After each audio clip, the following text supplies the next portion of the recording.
To get your information. To get my session. Spoon television.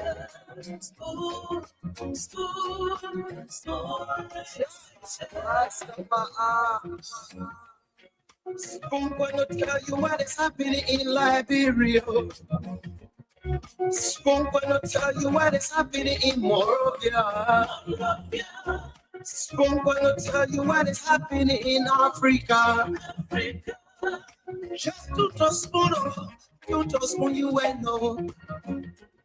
The children crying for starvation, just to spoon. You want to get a news update, my brother, to spoon. You want to know what is happening, Moroccan, to spoon. Politicians want to make their decision, just to spoon. You want to know what happening in the ministry, to spoon. Yeah, to spoon. Yeah, to spoon. You from Fonjema, Reverend to spoon. Yeah, to spoon. If you eat my prejudice, my brother, to spoon. You got a Spoon TV, you got a Spoon Radio, to spoon. Yeah, to spoon. You want to get a news update, to spoon. Yeah, Rastafari. Kilibamba, kilibamba, kilibamba. Kilibamba, kilibamba, kilibamba. What I want? Yes, everybody. Spoon TV. Yes, everybody. Spoon TV. Spoon. Balabadi. Kididi dabado. Spoon entertainment. Kua. Let's say kua. Kutile. Kua. Kutile. To the spoon. Yes, I do. Well, to the spoon. Yes, I do. Spoon. Yes, I do.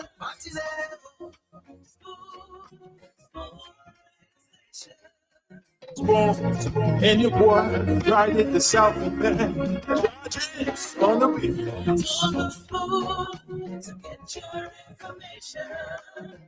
To the spoon to get my session.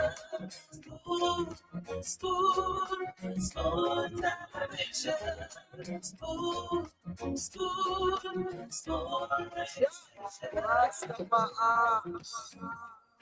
Spoon gonna tell you what is happening in Liberia. Spoon gonna tell you what is happening in Morovia. Spoon gonna tell you what is happening in Africa. Just to spoon you and know. The children crying for starvation, just to spoon. You want to get a news update, my brother, to spoon. You want to know what is happening, Moroccan, to spoon. Politicians want to make their decision, just to spoon. You want to know what happening in the ministry, to spoon. Yeah, to spoon. Yeah, to spoon. You from Fonjema, Reverend to spoon. Yeah, to spoon. If you eat my prejudice, my brother, to spoon. You got a Spoon TV, you got a Spoon Radio, to spoon. Yeah. Pleasant good evening. Pleasant good evening, and welcome to yet another very, very captivating and informative edition of the Spoon Talk. Right here on Spoon 107.5. What I want. Fabric 101.1. Of course, the show has been relayed across Liberia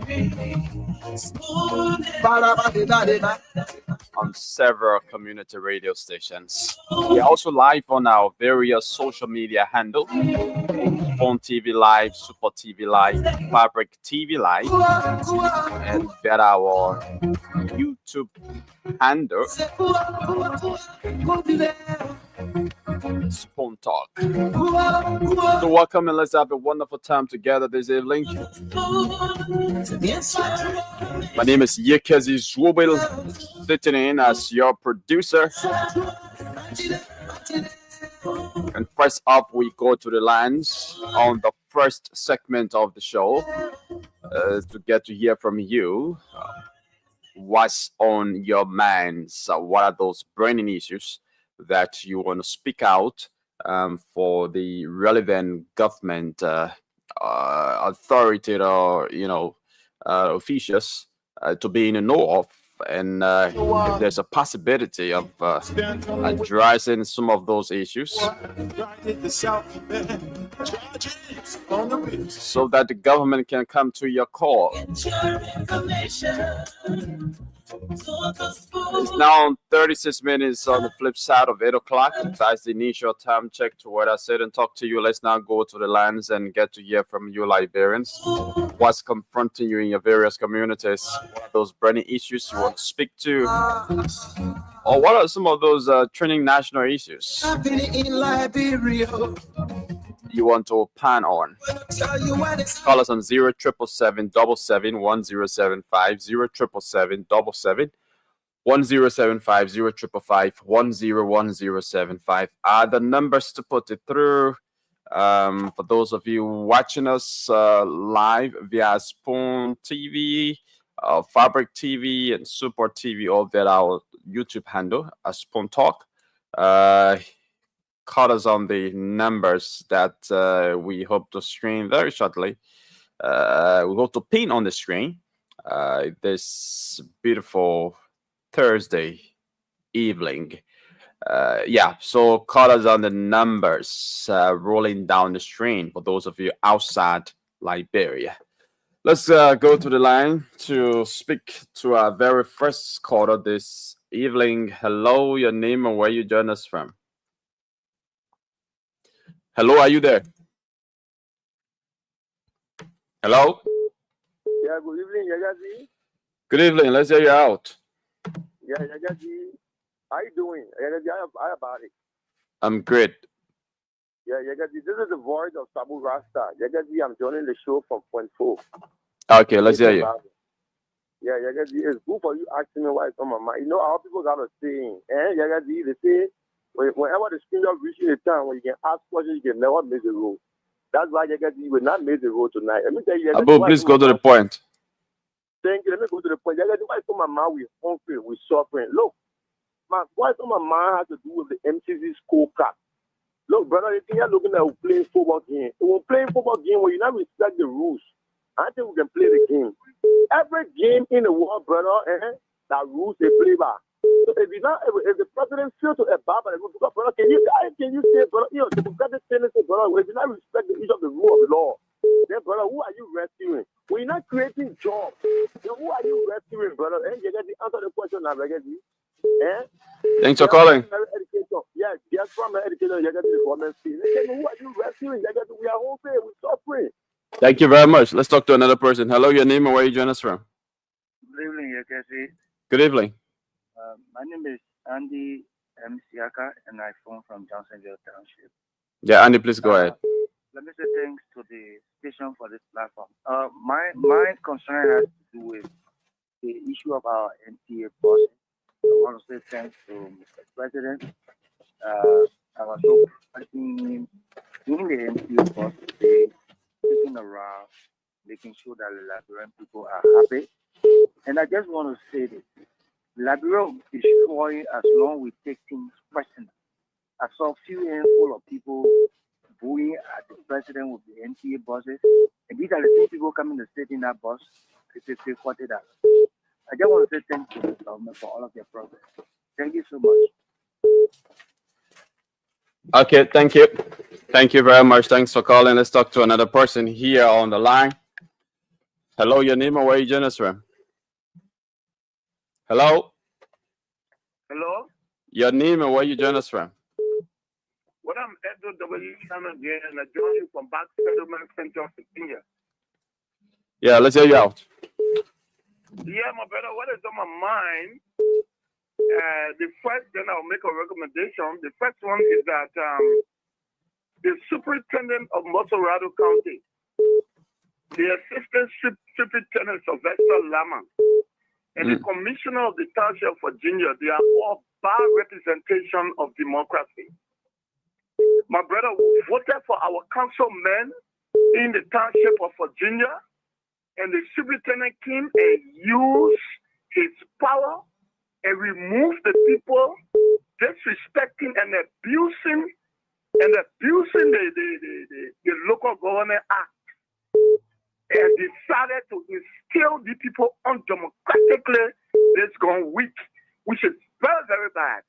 And my recommendation to Spoon FM, I said it the last time, there is no one who lives with disability that is on the show. We need someone to represent us on the show as we love the show and we listen to it religiously. Thank you. Okay, thank you. And as per your allegation, we hope to follow up with the superintendent. Thank you. Thank you very much. Let's talk to another person. Hello, your name and where you join us from? Hello? Okay, we lost that person. Let's talk to this person on the WhatsApp line. Hello, your name and where you join us from? Hello? Yeah, can you hear me? I can hear you. Please go ahead. My name is Thomas Doe. I'm calling from Des Moines, Iowa. USA. Okay, what's on your mind? Well, what is on my mind is that I am a UPist, and we've invested a lot of energy, in the going elections, and the way things going, President Wakite is not looking at our effort and just looking at Supenu, who is a flip-flop in between and that of the rest of the folk. And we, the bonafide youth of Grand Gilead, were in downplay, then we'll find a different place to go. We are the VP, the same thing to do that. We said our people they don't want the superintendent and accountant. I came there, I told them, and the same thing is going on.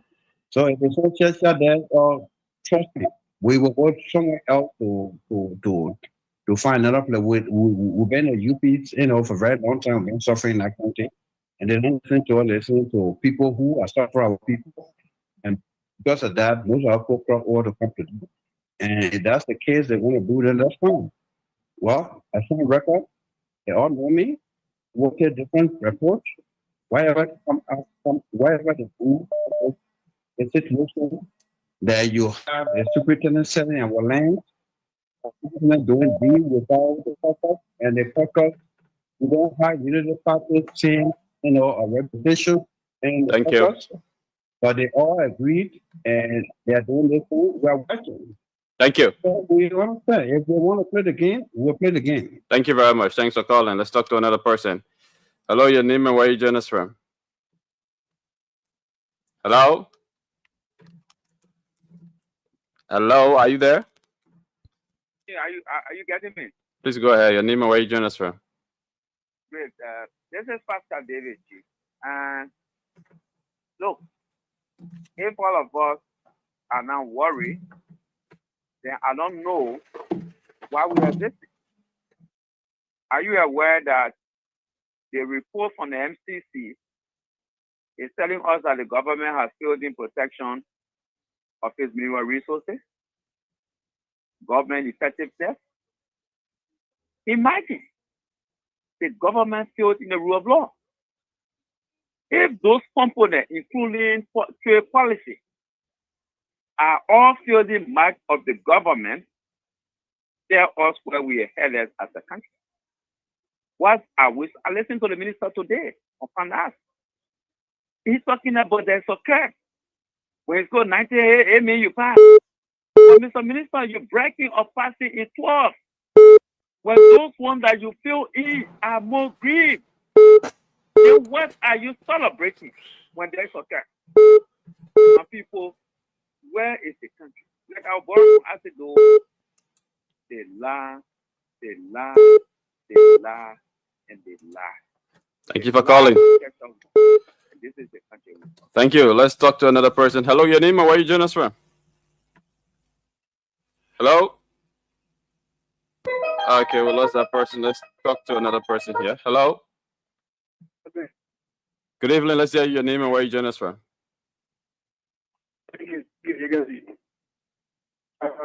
I'm Lawrence Spencer. and I'm in Johnsonville. Spencer, please go ahead. You know, it is utterly embarrassing, and it is mind-boggling to see people parading President ENT across Monrovia today. I mean, the way Liberians are pursuing themselves in the team manner form, I mean, it's totally shameful. Our friends are celebrating job creation for their youth. Our friends are celebrating good healthcare. But you put the whole president of the nation, you put him into the boss who's driving to the executive master to prove what exactly. I mean, then you never thought that I mean, you guys, it happens, we condemn these people to take our country seriously. We should condemn these people. Why you put a fellow NTA? I mean, that's the way to tell the man, hold the man, the man, the man moving in $1 million. The poor people. Boss is not the first time coming with bosses. Then yes, money bosses they're coming. We want to see stream development. We want to see job creation. So why the whole? I mean, the popular boss with the parading. Thank you. Thank you very much. Let's talk to another person on the line here. Hello, your name and where you join us from? Hello. And you come out. Hello. Yeah, please go ahead. It's Gabby Kamara. I'm just calling to participate in this segment of the program. Yeah, please go ahead. Yeah, I've been in this country for nearly a week and a half now. I've been seeing a lot of activities that seem to be off in terms of security. They're just getting bribe from people on the road, like they do it like without even thinking that people watching them, especially the police, the checkpoints. They're not even checking the cars, but instead they're getting money from the drivers. So I don't really know what's going on. Is it how they're meant to be operating?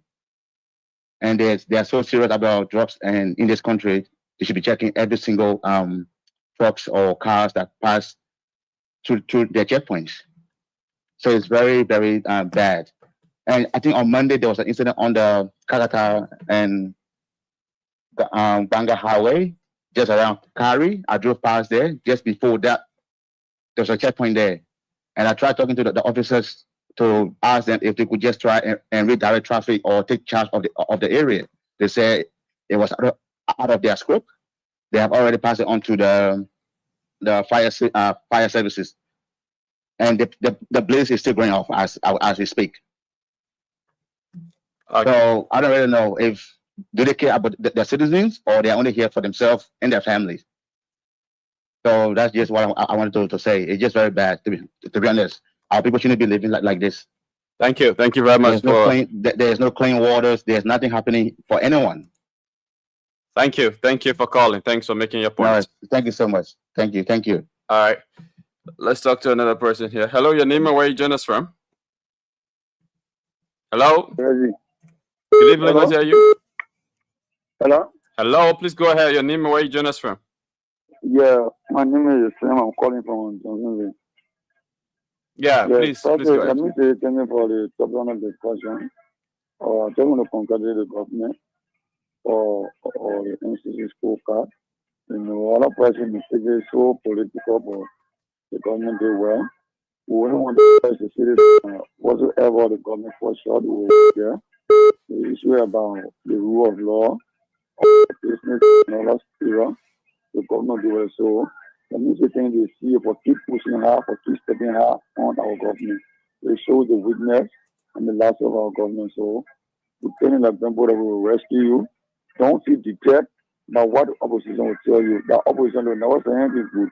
We were there before we experienced it, so they are paying back. And they wanted to say thank you. Thank you. Thanks for calling. Thanks for making your point. Hello, your name and where you join us from? Hello? Good evening. Good evening. Thank you. Thank you. My name is Sekou Fofana. I'm calling in from Do Community, member of Unity Party Intellectual Bureau. I want to say the Yetezi and now our brother CDC the more get us a hard down for the December 6th. Because the December 6th now region they are gateway. Every region talking about they give you with the partisan the 50-50 to. So I don't even know what they say give their information. So let me say this, Yetezi. We want you to power and our money business, Yetezi charge me some more. But now if you Saturday it will be on the media.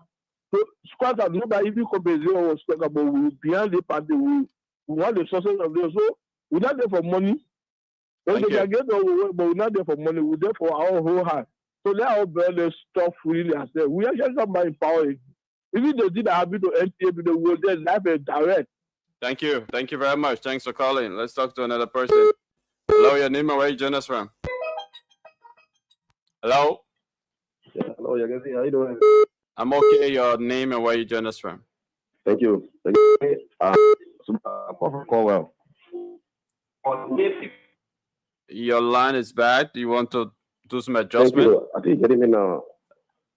Yeah, much better. Let's hear you. Thank you. You know, I saw a post from one Sekou Carrasco on social media. You see, this country, our country have gone so a long way. You know, we don't fight religion war in this country.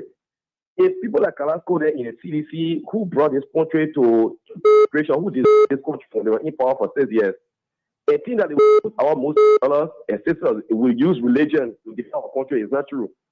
Liberians, we have lived in this country, we have lived in unity, we have lived in oneness, we love one another. There is no Christian and Muslim war in this country. When there's anything that has to do with a court order to evacuate anybody from anywhere, Sekou Carrasco should not use that means to try to think that it is a religious war. Liberia is not even going at that level. That's the kind of propaganda. It will die in the living room. It will not even get into the piazza or not even get outside. It's not the way about the power. Come back to power. People are getting the messages. What you do for the people. It's not about using religion or saying that, oh, whatever thing is happening, government is against Muslims. It's not true. This government is responsible enough. I think people like Carrasco, they do love this country. They want to see the country going down because they destroy this country. And they think that President Bouaka is fighting very hard to restore hope to our people. Thank you. Thank you very much. To destroy this country, it's not going to work. Thank you. Let's talk to another person. Hello, your name and where you join us from? My name is Kenneth.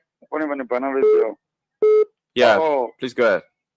My idea has to do with directly with the lawmaker Samuel Koga. You know, I just want to ask if anybody is also is an Malian or knows the tradition from Nima country. Because all the fighting and Samuel Koga fighting, I want to understand one thing. There is certain tradition in Nima that people call a beer.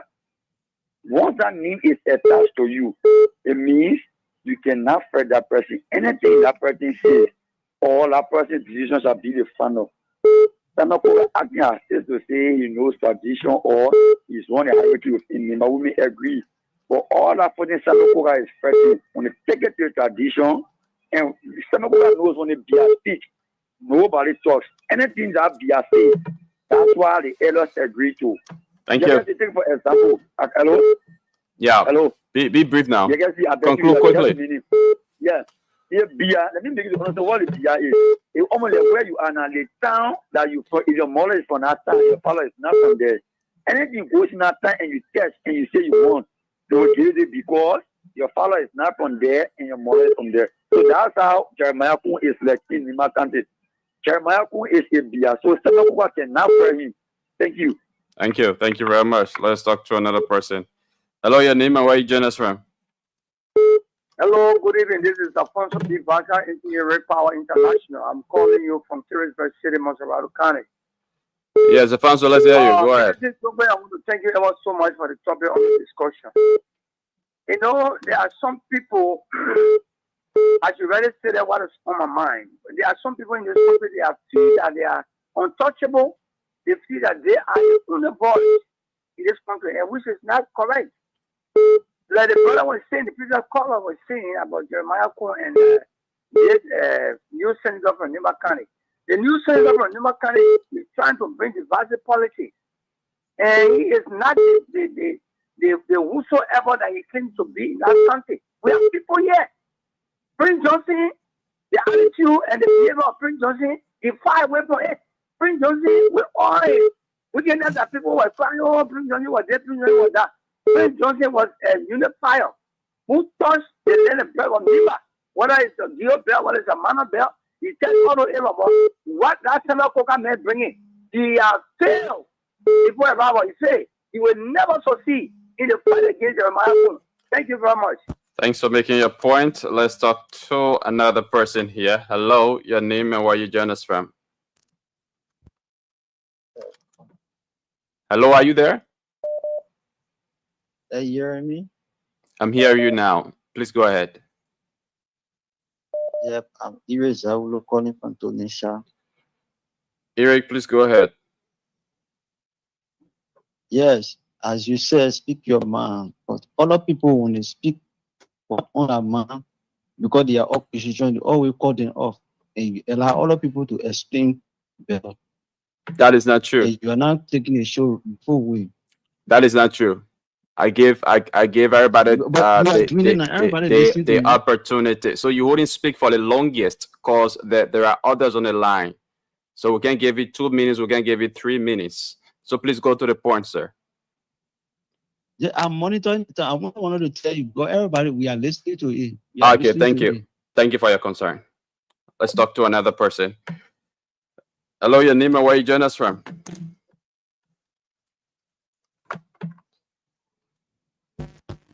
Your name, please? Augustine calling from Coco Crab Factory. Augustine, please go ahead. Yeah. What I have on my mind is this.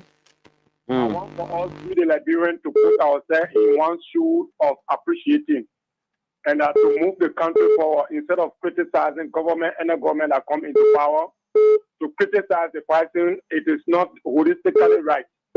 If the government does something right, praise the government. If the government does something wrong, we beat the government and say the fact. But everything, majority of the saying on media, on social media, is just leaking to criticism, which is very bad. Thank you. So thanks for calling. I'm saying that, yeah, thank you very much. That is what is on my mind. Thank you very much. Let's talk to another person. Hello, your name and where you join us from? Yeah, hello, this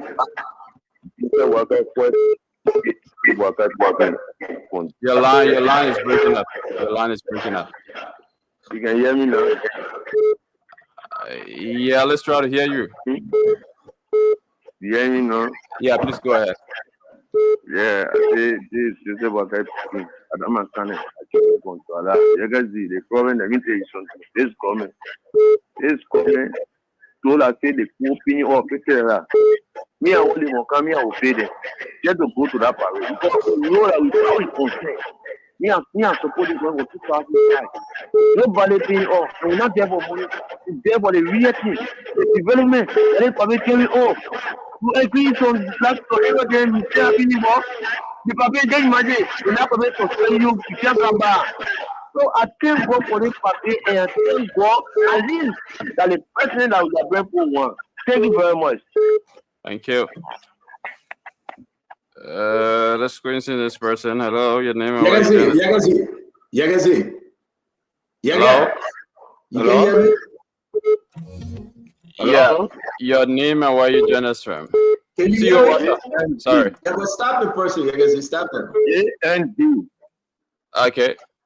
Yeah, can you hear me now? I can hear you.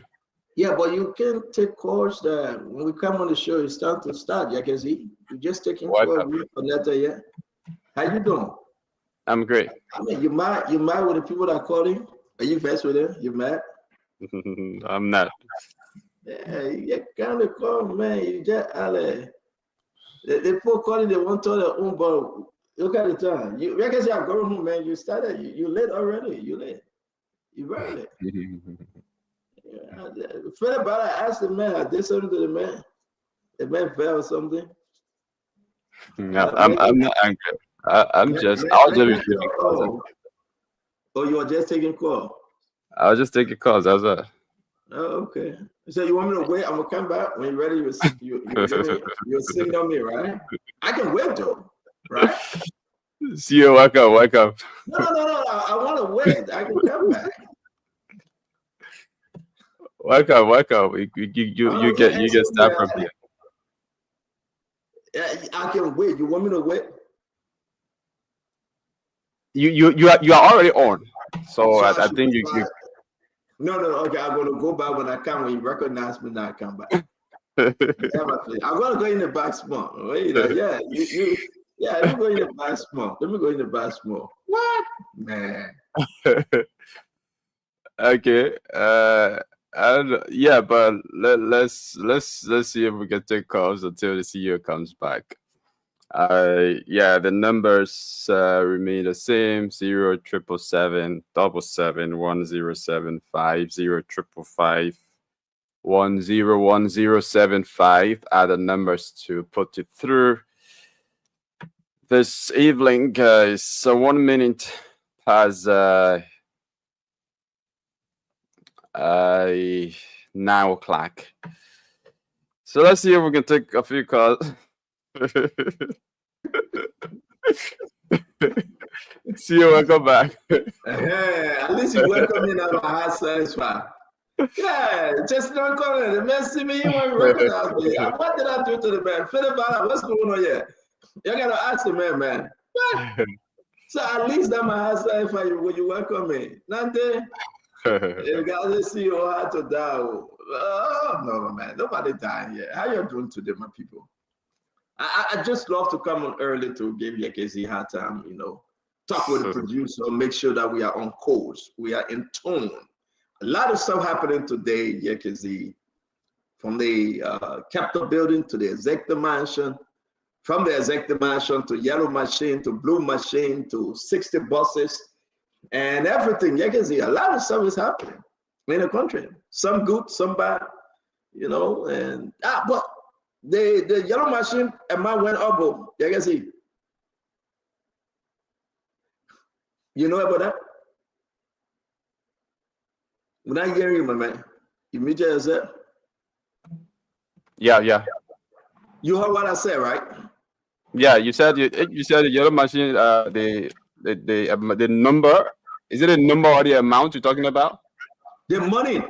The money? The government said they were going to pay $21.6 million, but what we're hearing today is bad. The money went up. The money going up.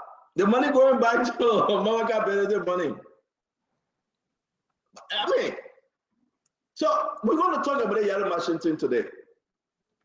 The money went up. It's no more 21.6 million. You guys see what happened? I don't know. Only the government can speak to that. No, but you the government, you can see. You are the government. I mean, you don't know. You are the government, you can see. Talking about the drivers of the country. We are the government. You are one of the many drivers, you can see. You are one of the many drivers. Yeah, you are there to tell the Liberian people, especially the member of the Fourth Estate. You are there to tell the Liberian people the truth. They are mad. And we said this, though. You can see, this is not a joke. From $21.6 million. And that be exact on the amount. I'm going to go to the amount. The government has moved the amount to over $30 million. What happened? So the question is whether there were additional machines added, yellow earth moving equipment added. You asking me or you making a statement? I'm asking you a question. I'm asking you. Not you, not you, but the government. You in Liberia, you the star journalist, and where on the side you asking me? You there? Yeah, but I'm not asking you per se. I'm just asking. You make it. So let me understand now. What you saying? Yeah. Yeah. So I mean, according to you, the money has increased. As opposed to what was announced earlier. So if the money has increased, then the question is whether the number of earth moving equipment have also increased. No. Or the number remain the same. Nothing increased. Not by even one small equipment. Nothing. The amount set was 21.646035 million. And we're discussing. So I want you to take your pen and a paper, you can see. And I want you to write it down. Because the guys come in and we discuss it. This is shocking. This is shocking. Who is responsible to negotiate for Yellow Machine? But who is responsible to negotiate the financing of the Yellow Machine? Ladies and gentlemen, we want to talk to you. We want you to understand, and we want you to just tell us. The last document we received, the amount of $21,646,035. That's the last amount.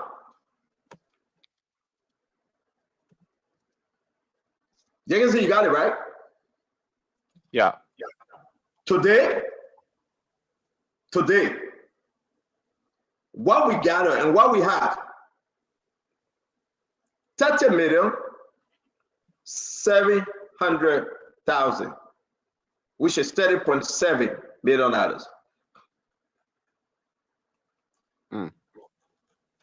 You can see, let's take our calculator on our cell phone and do the math. Don't do me perfect key math. You can see, I beg you, don't do this. We don't want a perfect key math here today. If anybody doing perfect key math, we don't want perfect key math. I'm begging you, please. You leave perfect key math alone. So let's go ahead. 30.7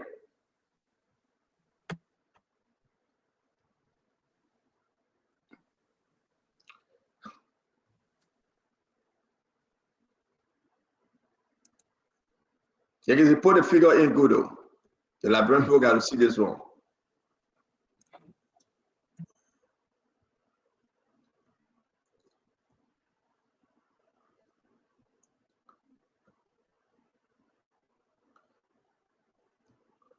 Minus 21,646.035. This is bad, you can see. I'm going to call the number to you. I want somebody out there so smart to do this real quick. While you share the show, I want you to understand the Yellow Machine, and the guy's going back to China, right? The Yellow Machine, the first rate, 21.646.035. Today, the price went up, or the negotiation went up, or the government is adding a little over $9 million.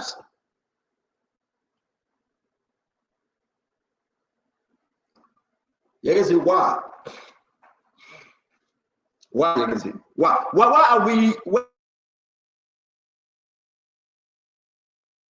I'm going to put a paper up, right? I'm going to show this to the Liberian people. I'm just saying, look at where we're coming from. It said in the Senate, the senators are looking for the paper. Only us get the document. None of the lawmakers seem to have seen it. Maybe some of them have seen it, but they all had it. And we're going to tell the Liberian people, we're going to share the document with them. We're going to make them understand the price of the Yellow Machine just went up by over $9 million. But I thought Jeremiah Kun says 21.6 million. Why is it going up? What's going on? What we have is breaking news, and the nation got to know, and the vice president got to speak on it. But the negotiation between the finance ministry, Roland Jennings, and the entire committee, somebody about to eat $9 million. You can see, I'm hearing you. You want to say something? I'm hearing you. Yeah, I mean, the government has got to come up and, you know, give us explanation. Why is the money increasing overnight? And I hear the machine. Yeah. The government has to speak. The Liberian people want to know why the money went over $9 million added as of today. Everything we are seeing, geopolitics in the works. People are fighting, people are talking, and I'm saying to you, something bad is happening in Liberia. What's the next story? Look at Dama saying in the back. Well, we care if you're in the back. No. What's on the plate? What's the next story? There's something about asset recovery. Did you follow that story? That somebody, they beat on somebody. Yeah. They beat one of the asset recovery guys today. They beat on the guy. The asset recovery and property retrieval tax force, they are complaining. They beat on one of the guys today. They strongly condemn the brutal assault on one of his staff members by Mr. Mawulo Jara. Who is Mawulo Jara? How did this happen? When I said on the show the last time that the government got to give asset recovery people protection, people think I'm joking. They're after them. We will show you who Mawulo Jara is. But guess what, folks? Asset recovery have so many bank records that this guy is involved in money laundering. I'm about to tell you the story today. This guy, St. Charlie Quintan, the allegation, he been moving money illegally. Now me saying it. Asset recovery said the guy will come for investigation. And when they want to serve the guy the letter, the guy called people to beat on the asset recovery people. Just shut the show. They're going to get juicy. I'll write it down. You got your pen and your paper, write it one down too. I will explain that story to you guys. Asset recovery. Ladies and gentlemen, if you like the Spoon Talk, we want you to give us a thumbs up. We're trying our best. We're not there yet, but we're going to make it happen, right? So I'm just, if you like the show, just give me a thumbs up. I'm going to give you some Google story today, right? Everything is on the table. Number 3, President JMB, Joseph Nima Boakai, were in a bus today. You're riding in a bus today. 60 buses came. For how much? We'll tell you that story. What's the amount? $3.9 million total for the 5 years deal. If you don't know, let me tell you. The government just contributed $500,000.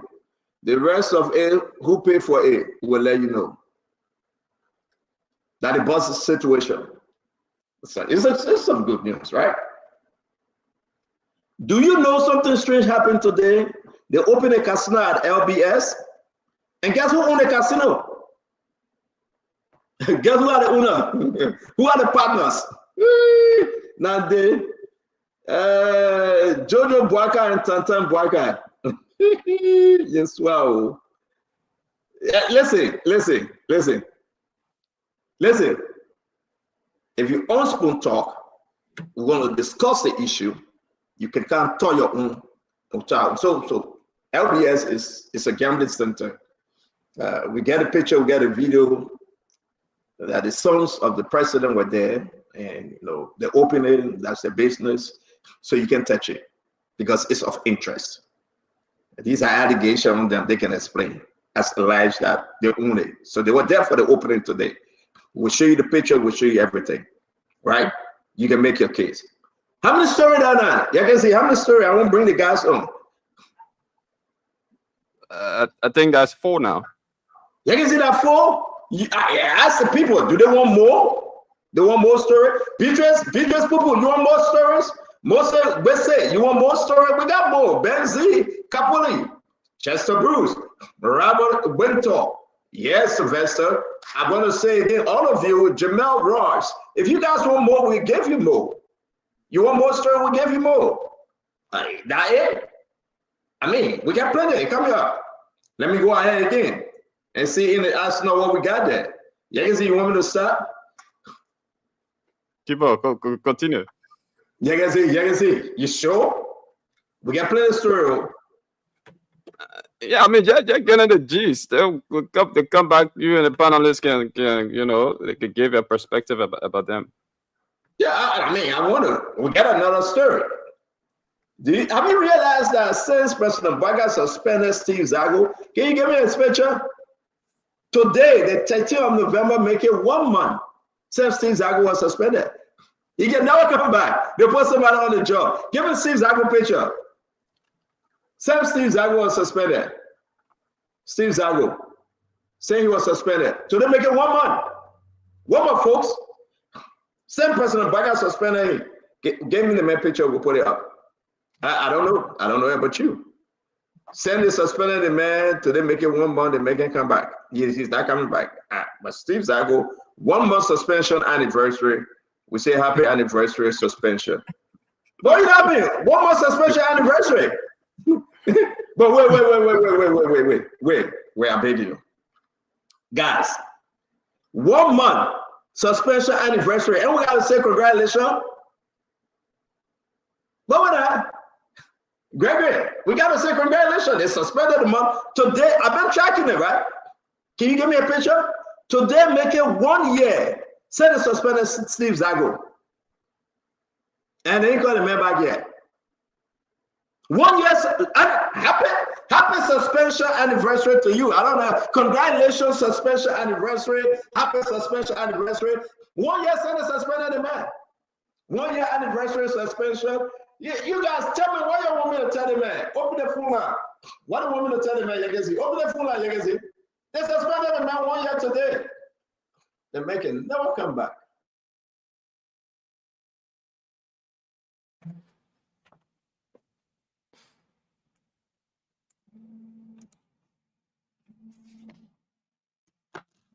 Yagazi.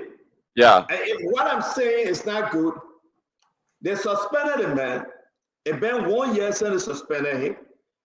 And I think to be fair, one time I would say hello to you, but it's been 1 year since they suspended the man. So how do we call it all congratulations? That congratulations?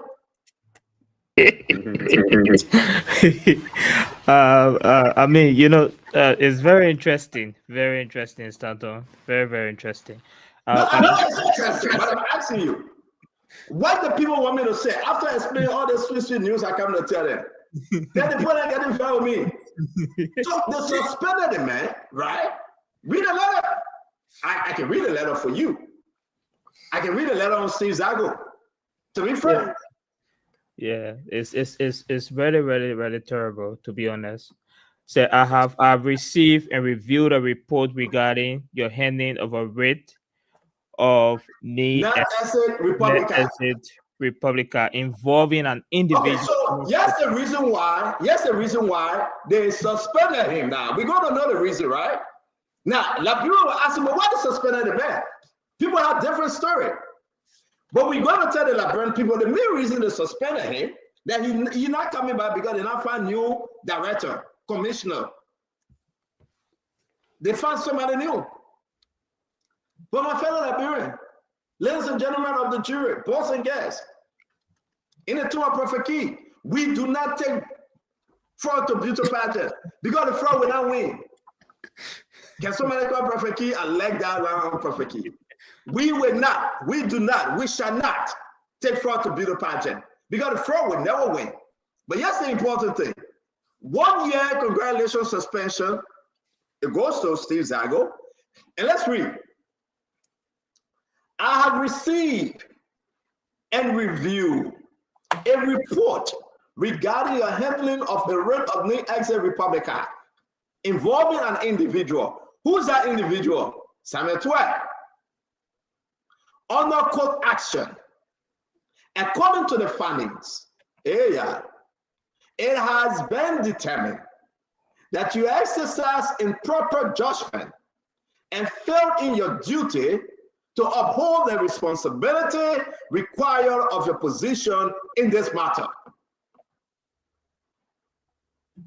You got to listen to the reason why this Steve Zago, he was kicked out. It's not me. I'm just here to talk to you. You can find us on Voice of Liberia. Sekou Dukle is sharing the show all over. Find us on Spoon FM, on Facebook. Find us on all your social media outlets, the Super Facebook, the Fabric Facebook, the Voice of Liberia, all of them. We got some very important. People are booing President Boaga today. I don't know why. I woke up late today. I don't know. Some people were clapping, some people were booing. I said, oh, am I president you're booing so? People say, yes, and they're booing your president. I said, for what? They say, Papa is performing for them. But other people are clapping. And I said, my president you're clapping for? They say, yeah. I said, for what? They said, Papa gave up free buses that he didn't pay for. I said, oh my God, is this how it's happening now? But let's go ahead and Steve Zago. Ladies and gentlemen, share the show. I got about 10 more minutes. I see Kanye Bagbala in the back, Fadela Patrick in the back, everybody in the back, they come to turn their own. In view of the above, listen, this is interesting. 1 year sentence suspended, Liberian Immigration Services suspended Commissioner, the General himself, Director General, Commissioner General Steve Zago. In view of the above, you are hereby suspended from duty, exactly, without pay, for a period of 3 months. So, President Boaga suspended him for 3 months, effective immediately. The 3 months supposed to be November, December, and January, right? Because this letter said November 13th. 3 months. But then what happened? 3 months. What to? 3 months they suspended the man. According to the letter, November, December, January, February. We get up to February. Somebody says that November is started, so wrong to February. I say I agree. But I got no problem. I hate to argue. We get up to February. We get up to March. Then what happened? Upon receipt of this letter, you are to turn over all office-related materials, assets, and any accessory under your care to your deputy, who will assume your responsibility during the suspension period. We trust that this period will allow you to reflect on the high standard expected in the execution of your duties. And we look forward to your improved commitment upon resumption. Where the resumption? What's the resumption? What? The resumption cannot come. The resumption is far away. Guys, I said February 30th. You can do it in March, no problem. But let's say this. What are we going to test Steve Zago? Is it happy suspension anniversary 1 year? Somebody gave me the word. Vendetta, help me. Don't talk to me, Vendetta. How would I approach your suspension? Happy 1 year anniversary suspension. Congratulations, suspension 1 year. Can somebody tell me why you want me to test Steve Zago? I want to go on. I got plenty of story today. We're just. When I hear you, what do you want me to tell the man? Happy anniversary 1 year. We just gave the anniversary. Political suspension. We're not hearing you, VP. We're not hearing you. Go come back. Go come back. Maybe it will be. Happy political suspension because it's been 1 year. Okay, let VP go come back. Yeah, totally. So my thing is that, can you help me? I beg you, I will not move. Nobody move. Nobody shake. Anybody move, fire will burn. Tell me, what do you want me to tell Steve Zago? Happy 1 year anniversary suspension. You guys see, is that happy will say? Well, I think it's not a happy thing for Steve Zago. I think he's not happy about that. So telling him happy anniversary, I don't think that will go down well with him. Agree. It's quite unfortunate when you think about it, Stanton. No due process, no feedback. Even the letter itself doesn't make sense. Okay, so I want to agree with you, right? So what do you want me to tell him now? Let it slide. I can't let it slide. They suspended the man. They suspended the man because of new ex-Republican that they say he didn't handcuff Samuel Twe. And that's what the letter saying. They said the man didn't handcuff Samuel Twe. I don't know, new ex-Republican is for the person not to leave. Is it for the person that coming in? Can somebody help me? And this is the president letter from the executive marshal signed by President Boaga. President Boaga said, I'm suspending you because you failed to follow instruction. He made mention of the new ex-Republican. It's not me. Yes, I don't even postpone the letter. You can share the letter if you want. Take a picture of it. Take a picture of it. So the question remains, seriously though, what happened? So how are we going? I'm going to stay with this and we're leaving. Great. Are we going to say congratulations for your 1 year anniversary? Are we going to say congratulations for what are we going to say here, Great? What are we saying here? The man. Are you hearing me now? I can hear you, Fendella Patrick. You are clear now. Let's go to Greg. Greg, what should I say to Steve Zago? What should I tell Steve Zago? I think Steve Zago is just a victim. Okay, and let's just congratulate him. Just tell him, congratulations. He's a great man. I've been knowing Steve for a long time. I understand. Steve Zago is my man, but you're not taking my phone call and feed it. I don't know why. But my question is, I want to leave the conversation. He refused to handcuff Samuel Twe. And for Samuel Twe to be paraded all through Broad Street, Newtown, West Point, Clarendon, all over. He refused. The president letter indicating that very clearly. But my question is, in this, what are we going to tell Steve Zago? Congratulations, 1 year anniversary suspension. Congratulations that you go, you're not coming back. Happy anniversary, 1 year. What? Can somebody tell me what am I going to tell Steve Zago here? I think we should honor him. We should honor him as a patriot, a guy who refused to take unlawful order from his superior. Okay, that is a patriot. Okay, let's go to Fendella Patrick. VP, what say you? Yeah. So I think it's good to be valuable. So for me, I want to speak clearly. If the actor outside the country of the law is statutory responsibility ahead of Nigerian Immigration Service. VP, the only thing I ask about, because this is just a passing by story, how will you tell him congratulations or no congratulations, VP? But you don't congratulate somebody in such a humiliation situation. You know, I think what we can say is that for me personally, if the daily base on the ethical standard of the Liberian Immigration Services, when he was suspended, he has to be proud that he was not made to speak against his conscience. But if he's daily outside the confines of the law, he was suspended, then there is a need to have a second thought to improve, as the letter said. And so, in everything that we do, CEOs, I think there is a positive sound and negative.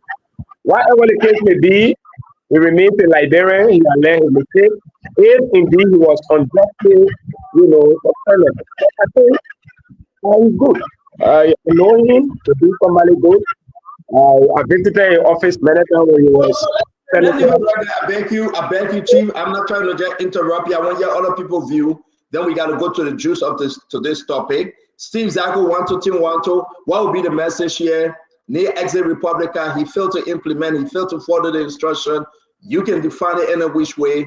The president said in his letter, it's in the chat room, you failed to follow instruction and exercise your duty. You should have cuffed Samuel Twe, you didn't cuff him. You should have put him behind him and you take him up Crown down Crown up Duquois, come back, all Carey Street, Waterside, all over. You didn't do it. So I'm going to suspend you for 3 months. And today is the 1 year anniversary Sunday suspension. Is it a 1 year anniversary? Is it a 1 year congratulations anniversary? Is it a 1 year thank you for serving? Is it a 1 year that the president suspended you and forgot about you? What's your take, Wanto? We discussed something very critical yesterday, CEO. We spoke on the rule of law. You know, fundamentally, the abuse of rule of law on the basis of political perception of how professionals should work is terrible. And this is the situation. The letter itself does not make sense. The president obviously has the constitutional right to make decisions as he pleases. He can nominate, he can suspend, and he can fire. But we have the right to be able to investigate a due process in it. There's absolutely no due process. You provide someone 3 months to say return and we'll be able to evaluate what you did. Let's agree what he did is a fundamental, you know, let's just agree for agreement's sake that the president felt like he's supposed to handcuff Samuel Twe. But you gave him 3 months to evaluate the decision. What happened to that 3 months? We're discussing 1 year today. So he's coming back. So again, what would be your takedown? What are you going to do? Happy first suspension anniversary. Happy not coming back anniversary. What say you now? We'll definitely be happy not coming back because no way he's coming back.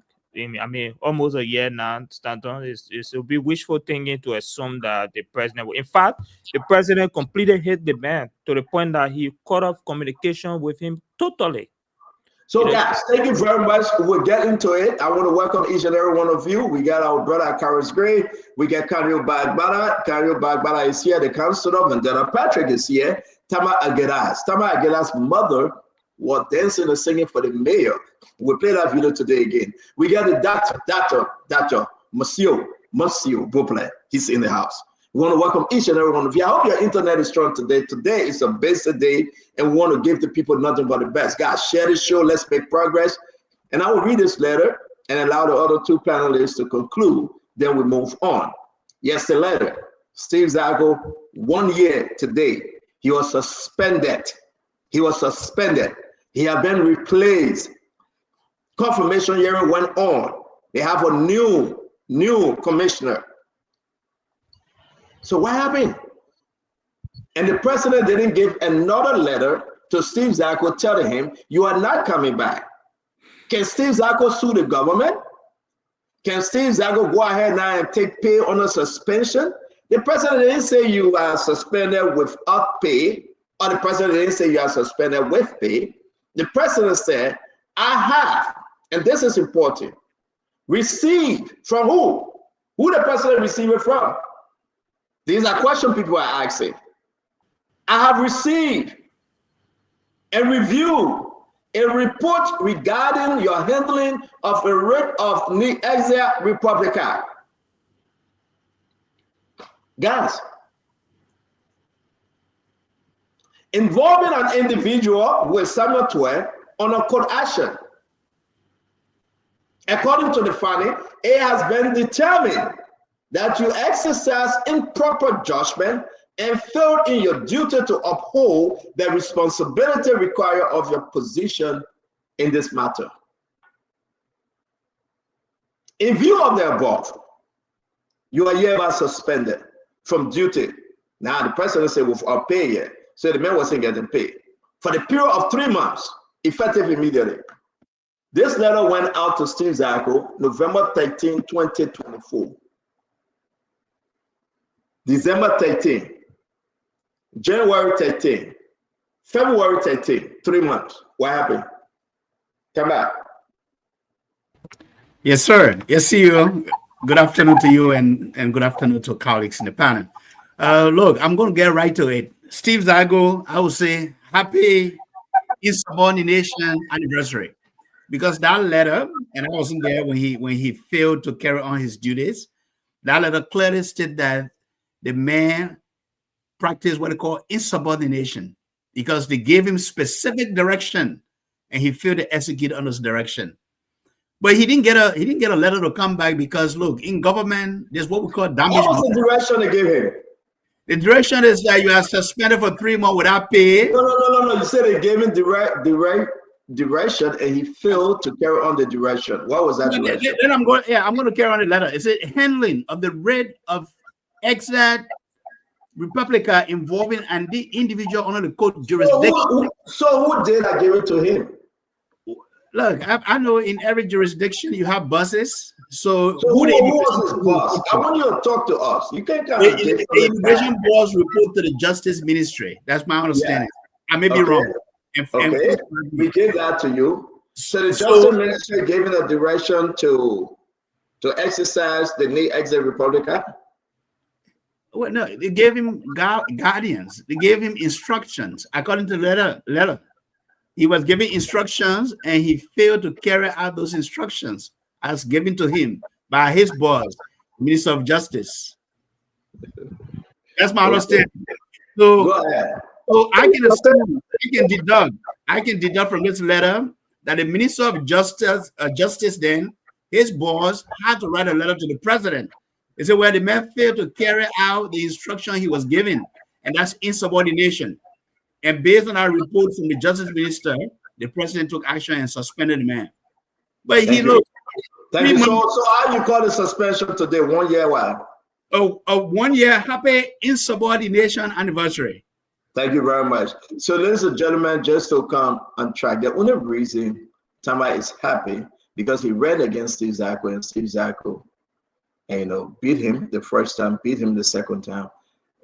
So that's the issue. So Tama is happy because it's about he run it against Steve Zako. So let's just be fair. I gotta say, I said it. But you finish. We gotta go. We finish, my friend. Welcome to the show. You finish, my friend. We'll bring you out. You go, boss. Welcome to the show, Chief. Councilor, you go, boss. Thank you, Stanton. I'm quite happy with Boss. Boss is one of my favorite brands, and it accentuates my physique. So I like to always put the Boss. But to the matter at hand, the question, and again, good evening to all of the fellow panelists. But to the matter at hand, sometimes CEO, a lack of understanding or a lack of learning, or sometimes just plain anger, leads us to politicize or to misinterpret government action. And I think in the case of Zago, this is what is happening here. What transpired with Zago, and I don't know Zago, I haven't met him personally, I have nothing against him, so there's no reason to adopt a position that seems to contradict or to go against him. However, what happened with Zago is not just insubordination. It is contempt of court. A knee exit Republica order is an order issued from the court, compelling the judicial officer or whomever it is to act in a specific manner. When a public official elects, if that letter we hold it to be the basis, to act against a court order duly issued, that public official is not only derelict in his duty, that public official is violating a court order and is subject to contempt of court. Now, that letter is basically saying that Zago disobeyed a court order. It's not about Samuel Twe. It could be anybody else. Once the court makes a determination to issue a knee exit, the requisite judicial officer that it is attention to must act in line with that order. The fact that Zago, a law enforcement professional, did not act in line with that order means he violated a court order. Now, is Zago a tenured official? Is he an independent official? No. He's the head of the Immigration Service. He works at the will and pleasure of the president. And the president, I believe, and those who advise him said, look, I don't want to have somebody who will violate the court order. And so therefore, Zago, I suspend you. Now, when you serve at the will and pleasure of the president, there's something in law we call constructive dismissal. You will see that there are people in positions that are will and pleasure. Once the president appoints another person, you are constructively dismissed. The president has no responsibility to write you a letter and say you are dismissed. The president has no responsibility to say we must investigate the matter to know what went wrong. When you serve at will and pleasure, if the president woke up in the morning and he didn't like the way you speak to him, he can sack you.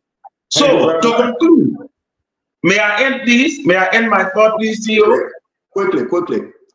To end, I think we should not allow anger or politics or a blatant lack of knowledge on the matter for us to reach a conclusion. A knee exit Republican order is an order issued by a court. Law officials, law enforcement officials are under a prerogative to implement mandate duly issued by courts. To not do so is to be derelict, you can be held in contempt of court. Carrier, thank you very much. Dr. Bopler, let's hear you on this issue. We'll deal with Carrier later on. And guys, just for the record, Carrier is a lawyer. That's what he went to school for. And many other things. So, but let's keep the lawyer up on for now. Dr. Bopler. Good evening, CEO. Good evening to my friends. It's good to be back on the show. I've been away for a minute. I've been following the show, though. But I've been away for a minute. It's good to be back. Sheila, let me ask you a question, though. Yes, sir. Why are we discussing something that was initiated in November, executed in February or March, and we in November, a year later, we're talking about why are we having this discussion? So we are having a discussion because it's a 1-year anniversary. Then he was suspended for 3 months. If you want more, I'll give you more. 1-year anniversary, he's not back yet. Nah, he may not back yet. They gave 3 months suspension and he didn't get out. Number one. Number two, the context under which he was suspended. Right. We got to inform our Liberian people. Got it. Number three. You want me to go out? I can go ahead. Yeah, listen, go ahead. I can go ahead. So just make your point quickly. And I want to ask the Liberian people, if I should call Steve Zago tonight, should I say happy suspended anniversary, congratulations for your 1-year absence? What should I tell him? Don't tell him nothing. Don't irritate the man. The man already trying to figure out. Okay, but I'm going ahead and say But people's action, listen now, the president action or inaction says something. So suspend for 3 months, then call you back yet. 2 things. One, remember the standard for law enforcement people are higher because they're not only supposed to know the law, but they have a high standard to uphold the law. Now, a counselor here will tell you the same thing in the legal profession. If you know what you're supposed to do and you're derelict in your duty, they're high standard. So the immigration boss knew what was up. And, when the court said this restraining order, hold this person in jurisdiction, that's what the court means. And the people who are in law enforcement can be the people who are disregarding the law. The president, on the other hand, has the power to appoint and also has the power to regulate people. The president can say we're paying for 3 months. But that's not what issue, Dr. Bopler. Yeah, so everybody on the show knows very well. Everybody on the show knows very well President Barga has the right to at will. Yeah, so that's what I'm saying now. So it's been a year and the president ain't calling back. So but the president in action, the president is speaking. So, I'm sure Mr. Zago behind the scenes are asking questions or inquiring of the right persons. So let me say this, and guys, this is so unfair. What is the exit Republican? And the only counselor here on this show has taken us to Douala, Lokintown, West Point. What this thing about the exit Republican? What is it? What's the actual definition? Or let Google search it. Let AI. No, hold on, guys. We'll start with Dr. Bopler here. Let's AI it. Let Google it. Let's go and see what the Liberian terms and definition is for the exit Republican. And let's ask our Liberian people, if this apply to the Samuel Toy coming into the country. So let me ask you, Dr. Bublak, what is it?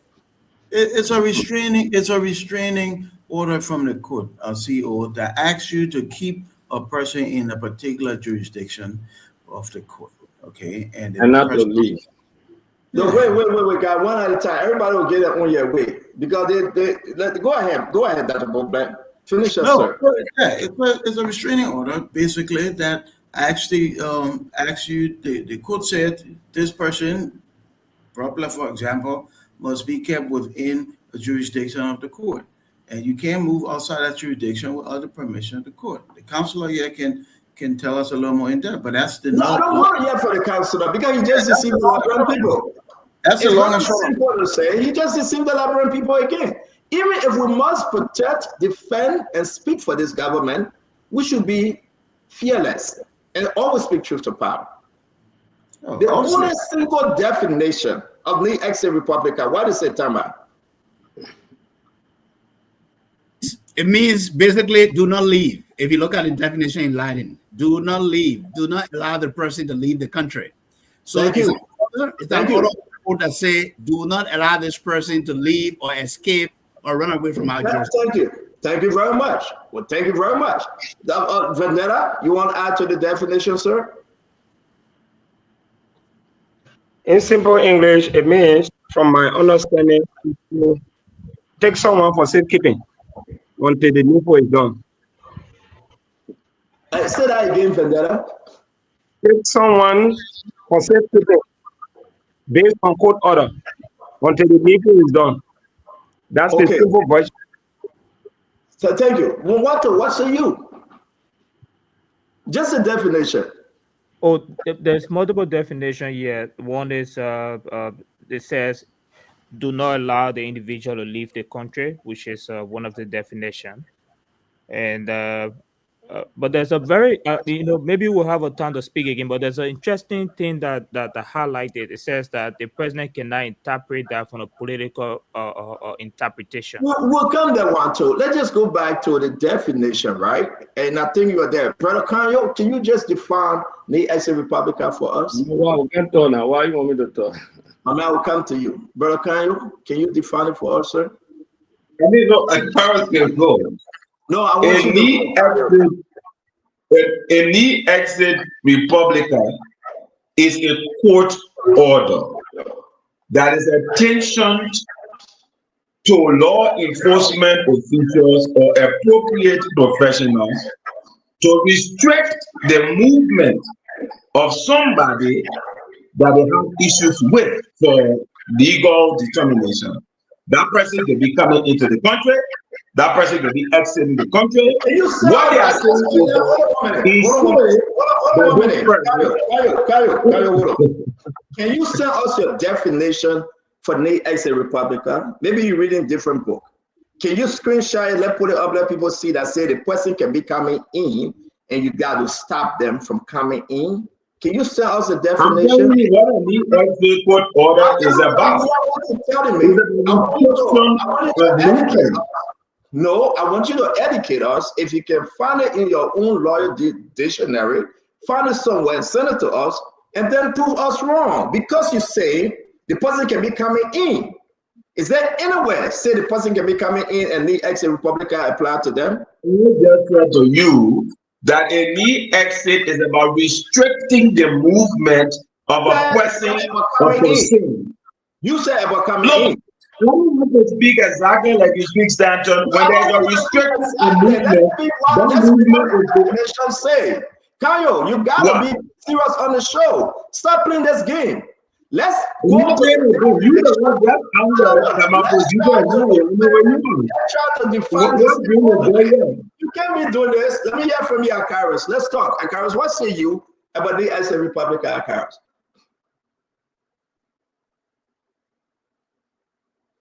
Akaris. You gotta unmute, Akaris.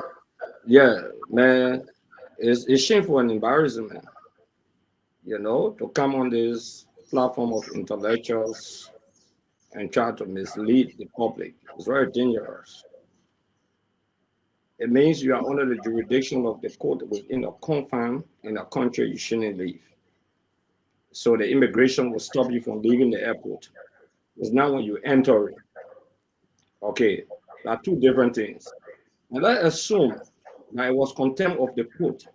Why the court didn't act on Steve Zago? Why did they invite him? That is another misleading conversation. Okay, if it is contempt of the court should act. And mind you, the Supreme Court has issued a stay order on the action of the lower court. That provided a window period for Mr. Samuel Tuah to enter into the country without being arrested. That's what Steve Zago acted on. Okay, because the Supreme Court issued a stay order and said the lower court, your action hold it until we look into this matter. Okay, the defendant had gone to the Supreme Court and the court agreed to issue a stay order. So at that point in time, the lower court had no jurisdiction anymore to go after Tuah at that point in time. So Tuah used that window period to enter into the country. So let me hold you there. Yeah. Brother Gray. Yeah. This is so bad. When we come on the show, even if we don't know, let's try to learn from each other and just speak the truth. Because generation coming after us, they will sit on such a platform and say, we remember the Spoon Talk. And this is how we used to do it. That's what Spoon can do today for lying to the public as a lawyer. No, I will do no such thing. But if you go on AI,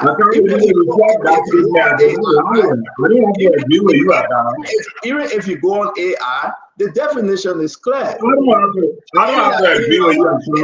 Excuse me, guys. In Liberia, in the Exit Republica, it's a court order that prevents individual facing criminal. My man, don't interrupt, please. I beg you, please. A court order, you already not allowed to us, you cannot defend it. Let them make progress here. A court order that prevent individuals facing criminal charges from leaving the country. It is a legal mechanism used by prosecutor to ensure that the defendant do not flee before their legal cases are resolved. For example, the Moravia State Court has issued such a writ against lawmaker accused in Capitol building fire case, instructing security agencies to prevent them from traveling abroad. There's no way you can spin this one. Now, the argument about this thing, Dr. Boplet, Samuel Tuah was returning. Samuel Tuah was coming into the country. He was surrounding himself to the government. They were looking for him. He said, yeah. Why would you put another as a Republican on him again? And to be frank, in Dr. Boplet, you said this, that one of the reasons why we put it up, I can put aside the joke and say, why are we going to test Steve Zago? The other thing I want to say, 3 months suspension, the 1 year today, Steve Zago will not go back. Anybody can interpret why, it's up to them. The president suspended Steve Zago 1 year today, and Steve Zago still out looking for the job. May God bless him. Another thing I want us to talk about briefly before we go, we got so many things to talk about. Do you guys know that the yellow machine price went up $30.7 million? The last amount we heard of on yellow machine. Yegazi, please give me the photo of the yellow machine. It came down to $21,646,035 at the Boplet. Today, document we have received, it went back up to $30.7 million. Why? After the yellow machine, let's just brush this away quickly, very quickly. Let's talk about what is happening with the asset recovery individual. People are beginning to beat them. I was only showed that Boplet, I said those people need maximum security. LCC, Alexander Zoe and her team, asset recovery, Clamati and his team, they went to serve. Yes, the letter is in the chat room. Yes, the letter, Dr. Boplet. The asset recovery and property retrieval tax force strongly condemned the brutal assault on one of the staff members by Mr. Mauro Jaha, whose company Z Group of Business Inc. is currently under active investigation by the tax force. Dr. Boplet, they beat the man, they beat the investigator. They beat the investigator. we are receiving reports that a lot of money, plenty money laundering took place on Magudo. These are information from our sources. These are allegations.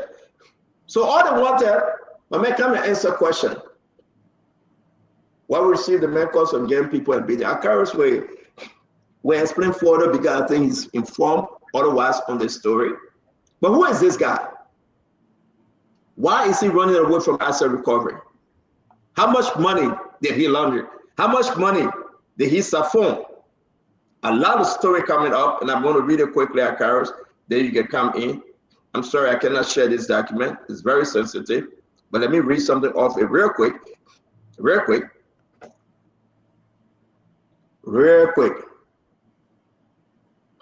All right, $2 million. Movement of $2 million from the revenue of Liberia through the Ministry of Commerce that went through several corporate entities to include Z Group of companies, a business, $18 million Liberian dollars plus more. This kind of money, $2 million US, $18 million Liberian dollars, and all this thing that went after the man said, come and talk to us. The man said, I can't talk to you guys, and he beat on the investigators. Remember, asset recovery is in trouble when especially there's no money in the account, in the budget for them. That's a whole different story. They beat on them. Talk to us. Yeah. First of all, I think this is really concerning if a public servant, while carrying out their duties, is attacked. I think that's concerning. And this is where I think you may have touched about this in previous episodes, where I think as the work and the crackdown against corruption began, as the asset recovery team and the LACC begin to indict people who have been involved in corruption, I think this is when the government need to act to make sure that these people who are doing their work are protected. And we have to anticipate and safeguard the well-being of these people, both their homes, when they are going to work, to make sure that they are not in harm's way. Because we have a society for over a decade and a half, 15 years, we resorted to violence and bloodletting. And the AK-47 and G3 and M16 became the laws of the land. Guys could use that to take advantage of people and get their own justice. It is wrong. It is wrong today. It was wrong yesterday and will be wrong tomorrow. I think whoever did that, Stanton, if we can get a hold of them, those are the people who we should fast track in the judicial system so that we can set example of them. It should not happen today. It should not happen tomorrow. It is a shame. Yeah, but the guy they got him. Let me bring him Vendetta Patrick. Let me go into order. Is God. For a long time, we see another councilor on the show, Councilor Clinton. It's going to be right between here and Kanye today. Welcome to the show, Councilor. Vendetta, this issue about the beating on Clamartin folks, and the after Clamartin, people are beating on him. He went to the police station, and we invited him to come and tell the story. He said his lawyer said he cannot come on the show. But Clamartin, that's the letter. They're reporting that this guy beat on them when he was served the document from asset recovery. Vendetta Patrick, talk to us. Yeah, so first, let me categorically condemn any act of violence meted against state actors trying to execute their responsibilities in the confines of the law. I don't think anybody should be attacked. While we stay with the police investigation, I still want to say it's condemnable. But CEO, I know Maolo Jara in person. He's somebody I grew up with. I don't know him to be violent. And if he physically attacked member of the asset recovery today and went to the police, I want to categorically condemn that action because that is not a character I know. I saw him growing up in Firestone, specifically in Cotton Tree, renting bicycle. Later on, he became a money changer. He went into rubber, and later on, he is where he is today. This is somebody I know. When you talk about talking, he talked too much, and he argued on sports. I will agree, but I have not known him to be somebody that is violent. If he did that today, personally, I think it undermines his credibility and his actions should be condemned. Vanda, thank you very much. You say you know him, but again, how long have you known him for? How long? So I said, this is somebody I knew since 1997. When I was in Division 44, we used to rent bicycle, we pay small money, we come to the checkpoint, we go by. That's how he started renting bicycle. Later on, he became money changer. And personally, we used to come from Abel Multilateral, we took money changing at that time, it was good, big business. Later on, he went into rubber. Can you ask him, say you know him, ask him, maybe he will explain his side of the story. We try to reach out to him. We can, if you have his number, can you ask him, please, while we make rounds on this?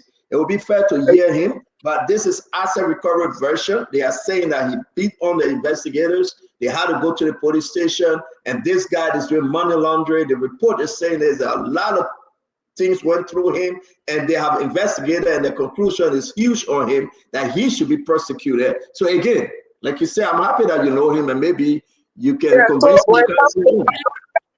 When it comes to that other matter, the law will have to take its course.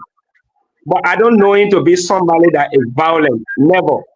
But if he's going to pay, the action must be condemned by any Liberian. It is physically attacked. That's what I'm saying. Thank you very much, VP. Let's bring in the Councillor Bagbala. We'll go to Dr. Poplar, then we'll come down to Gray and the rest of the team. It's good to see you on as well, Emmanuel George. Thank you for joining us. Councillor Bagbala, what will you make about this asset recovery complaint? I think it's very worrisome to have private citizens challenging the jurisdiction of constituted governmental bodies. I mean, before we saw it with the police, people assaulted the police. We've seen it in other areas where court officials are being resisted for serving precepts of court. And now we see a body that's established to fight corruption, reclaim government asset being attacked. All right. If what we see in the letter is true, and I don't want to doubt that the Asset Recovery Commission will put out a communication of this sort without sufficient reason and basis. I believe that indeed something of the sort went on. And if it did, it has to be condemned. And I think whoever is responsible should be held to account. This is tantamount to obstruction of justice. It's tantamount to breach of the peace. There are a number of violations that are present if it can be proven that this person acted in a certain way for people who were acting on behalf of a constituted governmental organization. It's wrong. So I think we need to step up. And then lastly, before I go, the nature of the mandate of AREP makes it even more pressing that something is done. Because if nothing is done, people start to disrespect the whole mandate of recovering assets. We can't have that. So something needs to be done about it. It is wrong. And that's why we are flagging it, because so you hear that. I just said it last week that they would chase Alexander Zoe and her team from LDCC. They need maximum protection. That they would chase asset recovery. I mean, you can talk about the GSC. What's the guy named Jackson? You can talk about the auditors. You know what happened. And this is getting to be serious in Liberia. These people need maximum protection. Now somebody has alleged that they beat on one of, who knows what happened next. Dr. Bobler, what say you? And then we'll go to our brother Gray. Stanton, like others, I think it's unfortunate. We should be able to express ourselves without being violently expressive. So, and especially if somebody in the line of work, they're just doing their job. Nothing personal. If a ref send you to John Doe, Yagbawo Mapu, you go there, you're trying to do a good job. So you who are on the receiving end, whether it's a writ or a letter or a summons, you receive it and then you respond. Listen, I don't know, Mr. Chala, I hear people who know him say they don't believe in a violent man. I have no reason to pass in a judgment. I don't know him at all. However, I want you to understand, I want all of us to understand though, when it comes to situations where it's a possibility that you could be maybe losing something. You see, it's different. That's somebody comes to kind of go somebody over there say you did something to them. But if it goes down the road with the possibility of losing something, it can push people, it can trigger people into different places and different reactions. I don't know if that was what happened. We got the report that the man said he was beating. That said, this job is a dangerous job. Nobody should go to serve anything again on behalf of that entity without armed escorts. We have escorts all through town here, Tanton, escorting people, player than we even know. And they escort them all day. We need police to escort these people or agents of the court, but armed persons to escort these people. Let the people just do their job. Look, if I didn't do anything wrong, I didn't do anything wrong. You come, you give me my paper, you accuse me, I will go and defend myself. If I didn't take anybody's property, I didn't take anybody's property. Nobody should get vexed with the messenger. The people are just doing the job, okay? The people are just doing the job. So it's unfortunate if you got beating like that, but I think the agency should correct that now and don't put people in harm's way like that. Thank you, Dr. Boplat. General Gray, let's hear you. What's your take on this Mauro Jalap individual and the allegations? Start on to be frank, I know Mauro personally. I've known Mauro before I became lawmaker. From that, I rightfully narrated who Mauro is. Mauro is one of the most successful Liberian business guys who grew up from scratch to where he is. Let me confirm that I spoke to Mauro today. Okay, I asked Mauro the question because when I heard the issue at the police station, Mauro told me, because I was encouraging Mauro to come on the show, but he said, hey, lawyer, they not want him to come on. Mauro told me that today he received a first call by 12:40, 12 something today, from someone claiming to be from the Access Recovery that has a communication for him. And he told the person that he's at his business center at the rehab area, they can bring the communication. The person said, no, let us meet to Ghana Chop Bar on SKD Boulevard. He said, no, I cannot go to Ghana Chop Bar. This is where my office is. You can bring the communication. So he received a second call later on. He was still at rehab area and told the person to bring the communication. He received a third call after he left the rehab area and went to a construction site at Smart area, what the place name, the Baptist Seminary area. So he told the guy his location, where he was, okay, and he would walk to a shop. So he went to a shop there, and the Access Recovery team arrived, 2 persons, according to Mauro, in a Mazda unlicensed vehicle. One of the guys got down from the car and walked into the shop in the VIP and served him the communication. And he held the communication, and the guy requested cash from him. He said, we can handle this thing, but you can give me some money. I need small thing from you. So Mauro said, but identify yourself. Because you brought a communication from the Access Recovery team, but you have not identified yourself. Can I see your ID card? He refused. So Mauro said he decided to call the police in. He took the phone call and called one of the Zoom police officers. In the event, the guy ran outside and they called the police back, or they had 2 police pickup back up. They came and Mauro said, let's go to the police station. So they went to Zone 8. When they went to Zone 8 police station by 5-6 days afternoon, the police went through the matter. The mountain, according to Mauro, Club Mountain came and started insulting that they are government rogue, the story. And said, but I never got no government contract in my life. Not a single dime in my lifetime. The government has given me a single contract. Maybe it's a misinformation given to you. So class said, but you're jailed, man, you're arrested. So the police said, no, we'll turn him over to a lawyer and his wife. Tomorrow he will come to the police station Zone 8. So his wife signed for him. And he go into Zone 8. But the communication says, and say, appear the Access Recovery communication on Tuesday, which is on the 18th. It's in the communication. I don't know whether you get a copy. I have a copy of it. So that was the situation according to Mauro's side of the story. But I really wanted him to have come on the show But I asked him some question. He said never in his lifetime he had received a contract from government, whether market women money or because the letter says 18 million Liberian dollars of the 2 million US dollars. Thank you. His entity. Well, I mean, real quick, I know we'll come to the other. Let me bring you in real quick. You listen to Marlo version through Gray, because Gray said he know when you spoke to him. What say you real quick? 30 seconds. What do you think? Can you? Do we have a Sorry. delay? Yeah, I'm trying to unmute the mic. I mean the thing here. So what I would say is right now is a question of Gray's testimony, which we have to trust or we may want to trust, as opposed to what the asset recovery has documented.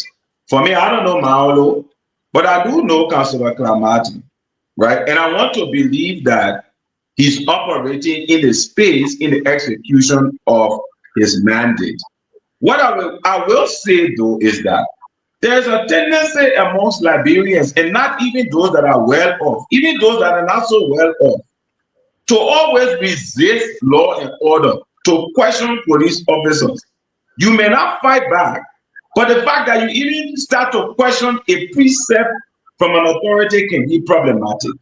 So I don't know what transpired with Maolo and what Akara is saying. He spoke to him. I have no issue with Maolo, but I know Clamati will not outrightly lie about something as important as the exercise of their authority. That's all I will say. Thank you. Let me bring in Wanto. Wanto, let's hear you. Briefly, Wanto. I mean, Clamati is very detailed.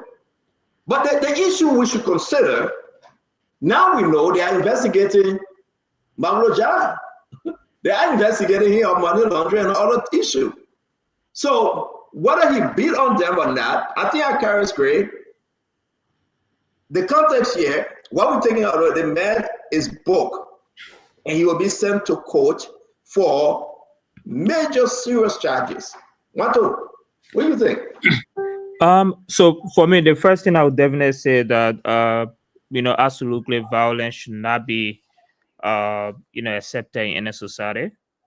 The other thing also is that I will hope that we can have unique perspective from both sides. But I agree with the comment on protection for law enforcement officer, including the asset recovery thing. We may disagree with them, but they definitely need and should have the highest protection possibly, because in all cases, asset recovery is a very dangerous role in a legal space, and I think that will require some level of protection. Notwithstanding, I've always said, and I'm going to say it again, that we must be able to distinguish the legal profession from political rhetoric. It's very important, because if you do that, you will obviously be getting into a steeping slope. And this is why today we must be very, very much cognizant of how we can be able to, comment on a situation as such. And I'm hoping that, Stanton, you can be able to bring Maolo or to provide his side of the story. And I think Thank you. I mean, Gray know him, Fundetta know him. The man will work for his lawyer because, they get a term of their call pre-judicial. I don't know how you call it. But Emmanuel, welcome to the show, Dr. George. This is the story. We are moving in that direction. I said it again. These guys, it is concerning. They need protection. If this allegation is true, this would not just be a one-off, Emmanuel. Yeah. Let me first of all start by greetings, fellow panelists. Good to see every one of you this evening. And our viewers, thank you for joining the show this evening also. I will add my voice to the voices on this panel that have spoken against disrespect for the rule of law. In recent times, we have had several incidents where police officers were ran down or beaten in communities, which we all should frown upon, because the law enforcement officers, they are sworn to defend the Constitution of the Republic of Liberia and to protect every one of us, whether we are in position, opposition, or any position we are in. It is their duty to protect us as Liberian citizens and even those who are within our borders. So it's time for us to respect them. Now, if the alleged situation took place, I believe the officer who was allegedly flogged, according to the letter, should go to court and sue for being flogged or being abused at that level. And we should take this thing seriously. Every one of us as Liberians should take it seriously. But hopefully, again, the account of Representative Gray may be the true account or whatsoever. And that's the reason why, if we take Representative Gray account into consideration, one of the reasons why people struggle with law enforcement in our country is the two-faced nature of some of our law enforcement officers. You are given a letter. Again, I'm on an account, if that account is right. You are given an order to go to arrest or issue a warrant to someone at his office. Why are you inviting a person to Ghana spot to have a meeting and telling them that you will circumvent the particular law that you are being asked to enforce? And I think that's the challenge in our society, where law enforcement officers want to enforce a particular law on a particular group of people, but they are also circumventing a particular law that they are supposed to be enforcing. And that's the challenge. And hopefully it will happen on both sides. While we are condemning this situation and calling on the government and all Liberians to stand against it, we should also be condemning the law enforcement officers who carry out two-faced actions, trying to glean money out of the pockets of the people who they have been given warrant to take to the court of law. Yeah, but okay. So anyway, I mean that's great story, right? Now, somebody got to talk here. You know, I don't want to be unbalanced. You have no evidence of that. No, because it's easy to just spin everything, Emmanuel. Without condemn, great story. But some have evidence of the other accusations. Oh, can I Grace not prophet. Guys, Grace not prophet. I'm not going to take Grace. Time out. Nobody asking you to take a story. I'm telling you what he said to me. No. Emmanuel, finish up, please. No, I want to share with Tama that nobody want you to take that story. The issue of police officers being granted warrant to serve people and calling those people to pay them is an issue that many of us have experienced in Liberia. Every one of you on this panel, you are Liberians. Have you never experienced that before? No, I never experienced it before. Never. Okay, thank you. No, you said I got to be fair. You included everyone, and I have never experienced it before. Okay, Senator. I will leave. You're laughing. I didn't even meet anyone policeman yet that asked me for driver lesson in Liberia before. Okay. It depends on when the last time you were in Liberia, whether you were driving at that time. So that's the thing. That's the thing we need to consider. But again, I'm saying if the story that Representative Gray is sharing is true to that level, that's why I'm speaking to. But again, yes, we should all condemn this situation. Thank you, Dr. Josh. Let me bring in Gamada Clinton. Gamada, you're the last to go. What say you on this one? Well, I think it is wrong for anyone. I think if we have problem with government agents, there are legal channels for us to deal with it, and we cannot sit and kind of support or any kind of support to attack on government agents who are exercising their functions. If we believe their actions are illegal, of course, there's legal means to deal with it. We shouldn't, but we are not going to sit here and pretend like what Emmanuel is saying, that law enforcement historically don't have a problem. There's historically a disconnect, there's a distrust between the Liberian people and law enforcement, because law enforcement historically has been used as an instrument of the political state to harass and intimidate the people. So when you see the struggle between the ordinary people and law enforcement, that's where it comes from. There has to be a national conversation about that, and that has to begin with the government training is agents and to follow the laws, because when you again, there's Akara's story, and I hear Tamba say, well, you can't believe Akara's story. There's no evidence, but you also don't have evidence to support where the other side is saying. This has not been proven in any court of law. So while there is no evidence for what Akara is saying, there's also one of the allegations that has been alleged by the asset recovery thing. So there has to be a conversation about this, but I think agents of the government have to be professional. They have to follow the laws. And, again, there's a historical distrust. It's going to take some time for people to come to terms with that. But it's going to happen as law enforcement or agents of the government go out there and conduct themselves properly to gain the trust of the public. I don't know if you left this, but I was watching the show before I came on, and I just wanted to quickly respond to the first issue was on about the NIA as a Republican. And I heard the Land Council provided a definition. I think he's been very generous and very broad about what it is. That it is not to just, he said it's an instruction to law enforcement to restrain the liberty or to restrain the movement of people. That's very broad.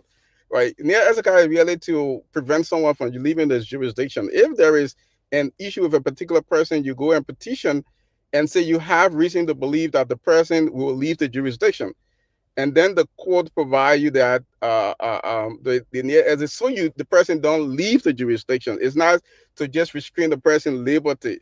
So it is not usually when people come into the country, because when you go and make that application, you have to say that the person.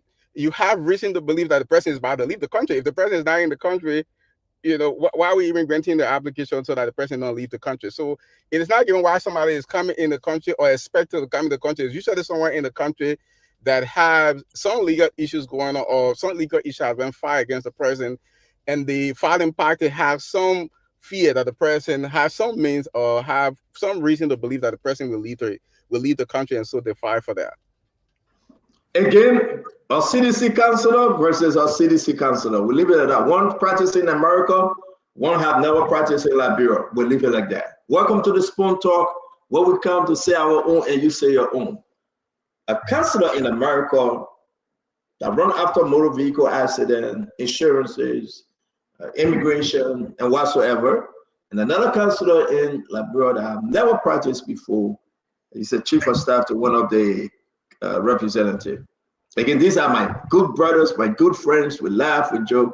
Please don't take it seriously. This is Ever Spoon Talk. Shall we proceed? I want to bring up the picture I just received, right? You will try very hard, but you will not succeed.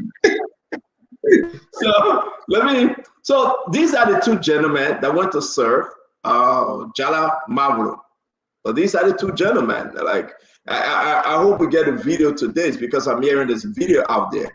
I'm still trying to find Mawuro Jala photo. I hope I can get it. But these are the two asset recovery gentlemen that want to serve on Mawuro Jala. Again, we keep you updated. Thank you for joining Spoon. Share the show. You say your own, I say my own. We move on. We got a quick video in passing. And just to be accurate, and I hope I got this video right. Is this it? Yeah, like we say, invasion. I read like yesterday, today. Guess what happened? The same thing. They're chasing the police officer. They're chasing everybody. Let's play the video. No. No, you can see another one.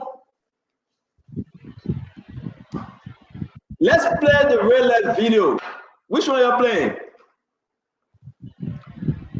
Yeah, I can say we don't have the red light video. Don't play that one that the children was singing. I think the one that the children was singing, right?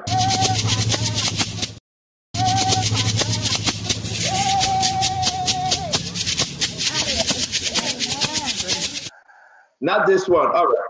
I'll make progress. I don't think we have it right. All right, we're gonna put it up. All right, guys. I want to play the one for red light. We all saw that video, right? What happened? It's the same situation. The sheriff from the court, the police, they were chased today. Did you see it, Dr. Bobla? Did you see it? I don't want to be sorry today.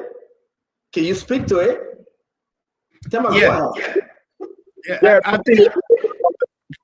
I saw a video today on Facebook wherein it was at red light. There was a situation. I think there was an eviction order that the police tried to carry out. And there was a group of people in the building that were basically resisting the eviction. And I saw civilians around the police, the law enforcement officers, joining the police to try to evict the crowd. And I saw stones being thrown. I saw a firebomb being thrown outside of the store. It was tense. And then I saw another clip where there's a fellow that's being arrested. Police holding him like. Yeah, thank you. They arrested 8 individuals. We got the video up. Let's play the first video.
So Greg, let me start with you, right?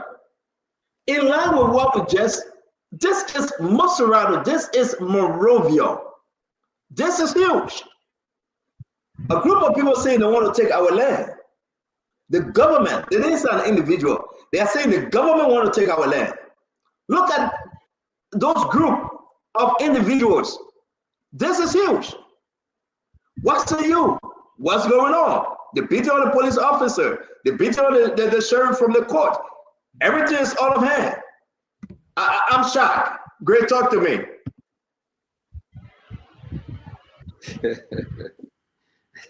No, every time I talk, people get vexed. The police is not even professional. Are the police running around so that they can be making more or arm people just tease them small they running? The police needs to build relationship with the population. We keep saying it, that the police under this particular administration and under Gregory Cuomo have lost relationship with the civilian. Even the civilian who were protecting the police today and fighting on that behalf, do you know that the police started beating them later on? There's another video I have. Probably I think I need to send it to you to see the police beating on those who were helping the police to fight on behalf of the police. After the entire thing subsided, the police went after them. The message here is this: nobody, let me repeat, nobody should touch a police officer. Nobody should beat on a police officer. I don't believe in that. What should happen in the country is for the police and the civilian to have that police-civilian relationship. You saw the last time the AFL came? The civilian were cheering the AFL against the police. The police does not have a good working relationship with the people. And that's the issue. That's the root cause of the problem. But everyone look at the immediate cause of the problem. I do not support brutality against the police. I will never support. But the police, they are very brutal. They are very brutal. The way they will approach you, the way they will come to you, they just follow instruction and just overreact. I'm not saying today they overreacted, don't get me wrong. Nobody should stone the police.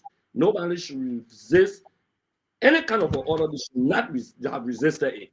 I condemn that in the strongest possible term. But the police does not have a good working relationship with the population, and Gregory Cuomo has failed on that responsibility. I don't care how you protect him. I don't care how you defend him. It's the worst nature, the lowest level in the history of our country when it comes to police-civilian relationship. No thank you, Greg. Thank you, Greg. Dr. Bowman, what say you? I have said repeatedly, and I'll say again tonight, that we desperately need community policing. Our police need to be trained in community policing. Community policing make police look like part of the community. These kinds of things, you mitigate them, you minimize the incidence of this kind of gang, mob-like stuff by having police talk to people, especially in that very overcrowded red light area. You can't just go there with tear gas and stuff. That stuff is you to talk about it. You need to talk about it with people. You need to talk and negotiate the way forward. And then you pick the leader in the group, the leader in the community, the leader in that little area. And when you get those people together and get them, quote unquote, on one accord, those people will do the job for you. And the police will just stand by and make sure these things happen. You see, so we're not spending time in the community. I keep saying that. We spend too much time behind VIPs. We need police in the community. Community policing works everywhere and will work in Liberia, especially in the post-war era. Don't forget, in the post-war era, we're dealing with all kinds of emotional, mental, sociological, psychological issues. Then you're dealing with unemployment.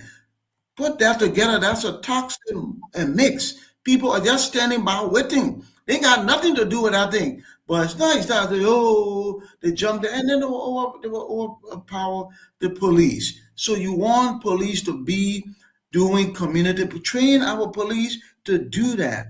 And IG Coleman needs to start to move in that direction. It is past time for that. Community policing will work in Liberia. Put them in our community. When stuff starts, when the community police speaks, people will listen. See you as a part of them. Thank you very much. Walter, what say you? It doesn't look good though. Before you finish, Walter, let me put in Maulo Jala picture. Let me put it up. This the guy we're looking for a picture. Someone sending me the video. This is Jala. This is Jala. This is Maulo Jala. Is he the Chinese man? No, I don't think he's the Chinese man. That's the other guy by the holding shaking the Chinese man hand. Maybe that, I don't know. Is he the Chinese guy? That the Chinese guy called Jala now? No. But this is Maulo Jala. And again, we hope to have the video of the incident happened. Okay. I just decided to show you guys the picture. Walter, talk to us. Sure. Standard, it's terrible, but this is not surprising.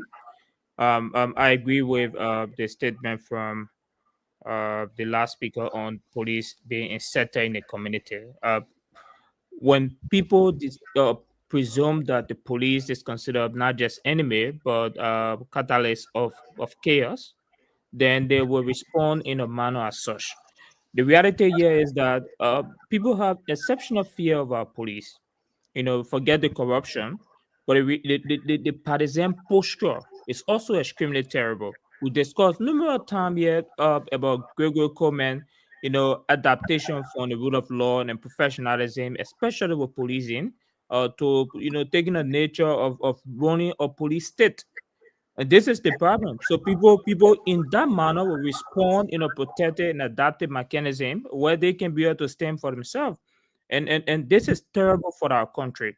And I do believe that we need to be able to build that cohesive and respected relationship between both the police and the Liberian people. But this cannot be done with such a very unprofessional posture being run by the head of the police and the rest of the other police. Again, today, as always, this situation validates the distance between the police and the people, and it demonstrates exceptionally the unprofessionalism from the head of the police, which is Gregory Coleman and the rest of the other school. Thank you. For that part, I'm concerned that somebody will end up dying over there for that.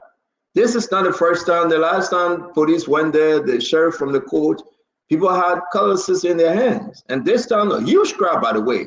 That place may be considered a no-go zone. It's getting terrible, Vendetta. Let's hear you, my brother. Yeah, so CEO, I mean, we have a society where our leaders deliberately extracted the teaching of civic education in our school system. It's a problem.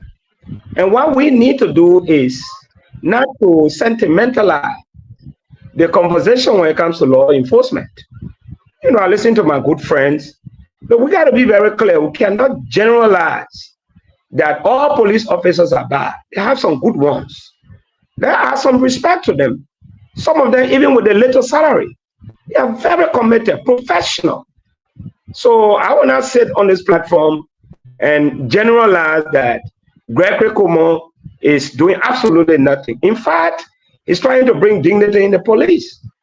We gotta be very clear. The last time we checked, some of your police officers, they were wearing CDC t-shirts. That alone was frightening.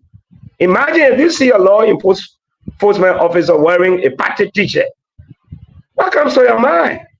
It means everyone will have to be in consanguinity, fall in line with the political directives at that movement. Other police officers under the regime, Gregory Kumo has penalized many of them. In fact, to the extent I think there was an incident on 12th Street. Police officer is saying, and you see why it's happening, videotaping so that he doesn't get in trouble. If you check within the police, people are saying, oh, the police, they are too weak. Gregory Kumo is making the police for citizens to take, advantage of them. We hear that every day, but you know what? What happened today, I think in my mind, the police blunder. They need to exercise terror management. That is a populated area. In the first place, they were going on Sunday. Thank you. When no one is there, and get into that thing and lock it up and move. But today, that populated area, you went there. What do you expect? Vedera, thank you. If I can, 10 seconds. Yes, 10 sir. seconds. So I just want to be very clear, and I agree with Vandela. I just want to be very clear. Gregory Kumo is a trained police officer, and I think Gregory has been trying to do a lot of good things. The point I'm simply making is there's one area that has not been worked on, and it's called community policing. Nobody should attack police. Police represent the state. But there's an area that needs to be worked on so it'll be effective, so it will minimize the incidents of people lashing out at the police. And all I'm saying, an effective strategy that has been used all over the place in so many countries is called community policing. That's all I'm saying. Don't neglect that part, because in cases like these and others, the community policing works better than just a show of force. Remember, when you're in these kind of very difficult situations and overcrowded situation with people, to be honest, who many of them feel they got nothing to lose, is extremely and dangerous. And before I go to the rest of the guys, though, I want to do my own quickly. Gregory Kumo is doing extremely well. I can beat Gregory Kumo on other issues, right? I can call him names. When Gregory Kumo mess up, we gotta scream at him. But the transformation that is taking place in the Liberia National Police, it's not an easy one. And if this should be added, and I think Gregory Kumo should speak to it, community policing, it should be a major addition now. But I think that that location is getting out of hand. We want to show they gotta have colors in the hand, saying Alawalaku, Alawalaku, Alawabu, whatever they can call it. And these guys then they were swinging the colors. And it's important to note, sending police officer and some of them unarmed, it's like you're saying they're in danger zone, in war zone. So it's not only the police officer, while I'm coming to you, the civilian as well, the bystander. Somebody will get hurt seriously. Today, 13 were arrested. They let few of them go and they're holding some of them. But to say that Gregory Kumo is not trying in this direction, I can beat him on anything. But I think, look, for example, police getting bicycle to go in the community. We should appreciate that. Maybe we didn't see that before.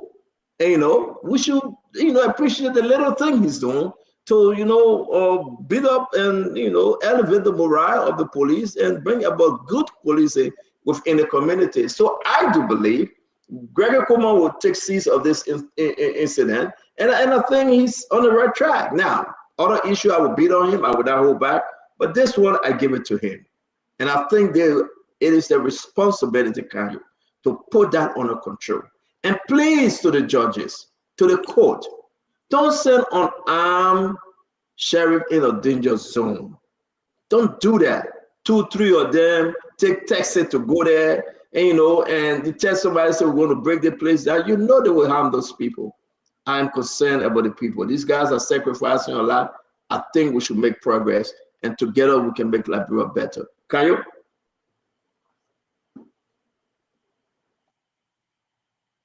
Hello, can you hear me? CEO, can you hear me? I think we'll come back to you because it looks like you're off. Can you hear me? No, we cannot hear you. We'll come back to you. You want to? I'm hearing. I'm I hearing can hear you, but I thought you were not hearing me because I'm speaking.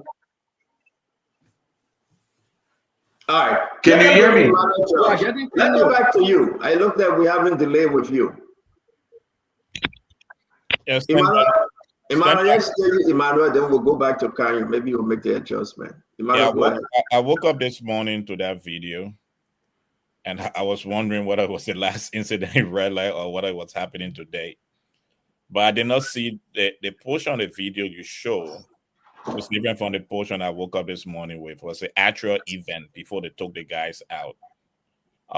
There were people in a building that appears to be sending a firebomb canister towards the police, and they were later joined by the community people.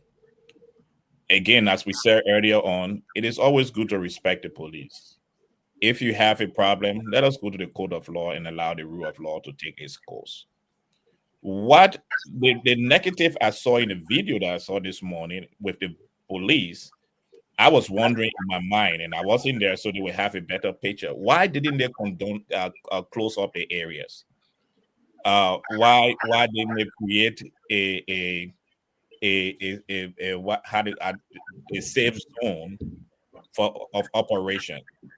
Because when those guys were sending fire bombs at the police, the community people came out, and the community people were the first to go into the building before the police followed them. But after that, as the police were arresting those guys, the community people started beating on some of them, in the very presence of the police officer. And that's where my turner went out. I think it is important for the police to close out the area, create a secure zone of operation, so that citizens cannot be part of this of the operation, and so that they can have some form of control. But again, we should always respect the police, no matter the situation we find ourselves in.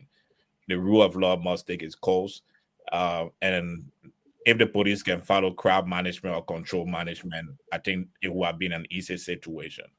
But I'm not a police officer in Liberia. I did not see the beginning of it. I just saw that middle portion when they were about to go into the building.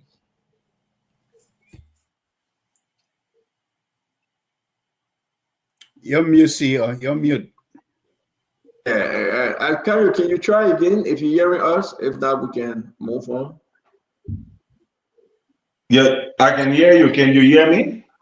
You're good now, Kanye. I can hear you. Go ahead. Awesome. And CEO, before I respond to this, I want to preface my comments very quickly. And I hope you can just give me like about 30 seconds to a minute to preface these comments. So with your agreement, this is what I want to say first before attacking the issue of mob violence and the police. I think on this platform, there's been a consistent and deliberate attempt to delegitimize my standing as a law professor and as a professional who practices the law. I was called to the Supreme Court Bar in 2018. One of the cardinal requirements of being called to the Supreme Court Bar is that you must have practiced law for 5 consecutive years. Those who petition on my behalf include Councillor Augustine Toole and Councillor James Verdier, 2 very respected lawyers in our jurisdiction. And I was passed on and I became a councillor. I was recruited by Councillor T. Dibali Warner to teach at the Louis Arthur Grimes School of Law. You may have any issues with Councillor Warner, but you will never fault Councillor Warner's brilliance, neither will you fault his competence. It was under his deanship of the law school that I became an assistant professor of law. My competence, my experience experience, my practice is never under any cloud.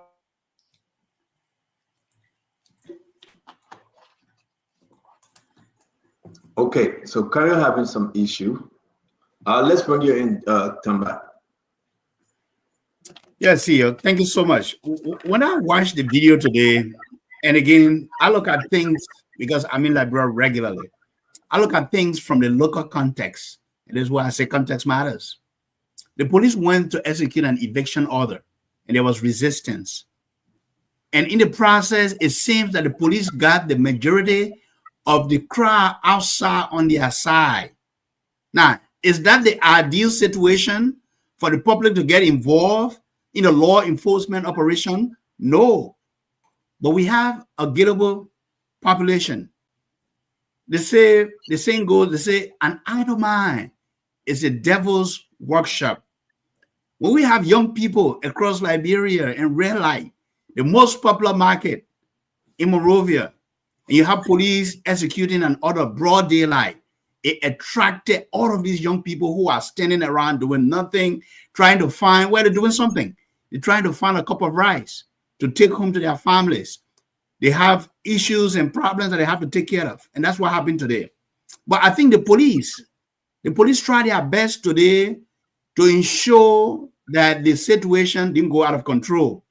Look, you may hate on the police, you may have your own spider stories from the other side, but I believe this network, I have been on this network now, this is my 7th month.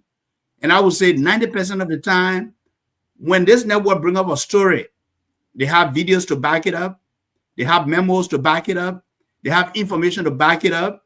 So when you bring your spider story, have something to back it up. What happened today, again, we talk about this story, was a fight that happened between two families, be they Muslims, be they Mandingo, but it has nothing to do with the state.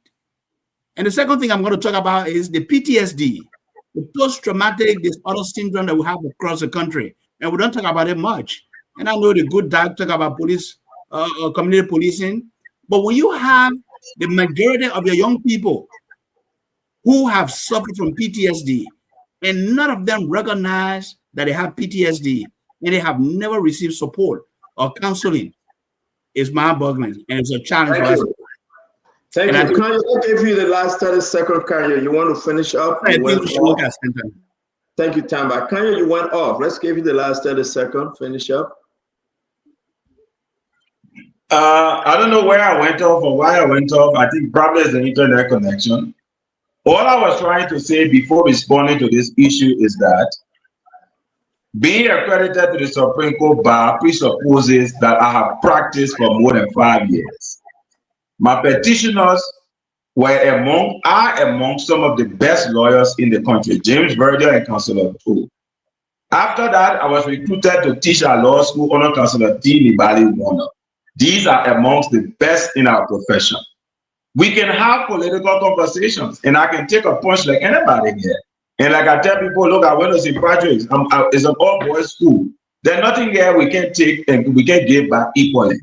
But this deliberate attempt to undermine our standing as lawyers is something that we are correcting now, because our record in that respect is impeccable. So CEO, you may have to find additional lawyer from Ghana, from Cape Verde, in addition to America, to come and counter some of the views that will offer this platform, because it will be extremely difficult.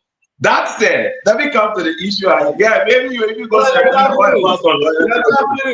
You're not ready. No. Wait. Clinton Bear before you. You know that Clinton Bear before you, right? But I agree. Let me ask you a question quick, Councillor. Say you know what yourself, Councillor. Are you a councillor at law or you're an attorney at law? The question for you. Councillor at law since 2018. Thank you. Almost a decade now. I just needed to clear that. Let's get back on track. Thank you very much, Councillor Bala. Clinton, what say you about this incident in the red light? Look, let me use the first 1 second. The red light incident. The red light incident.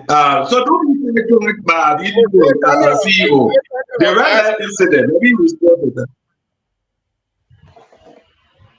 Am I responding to you, or what is Gamada doing?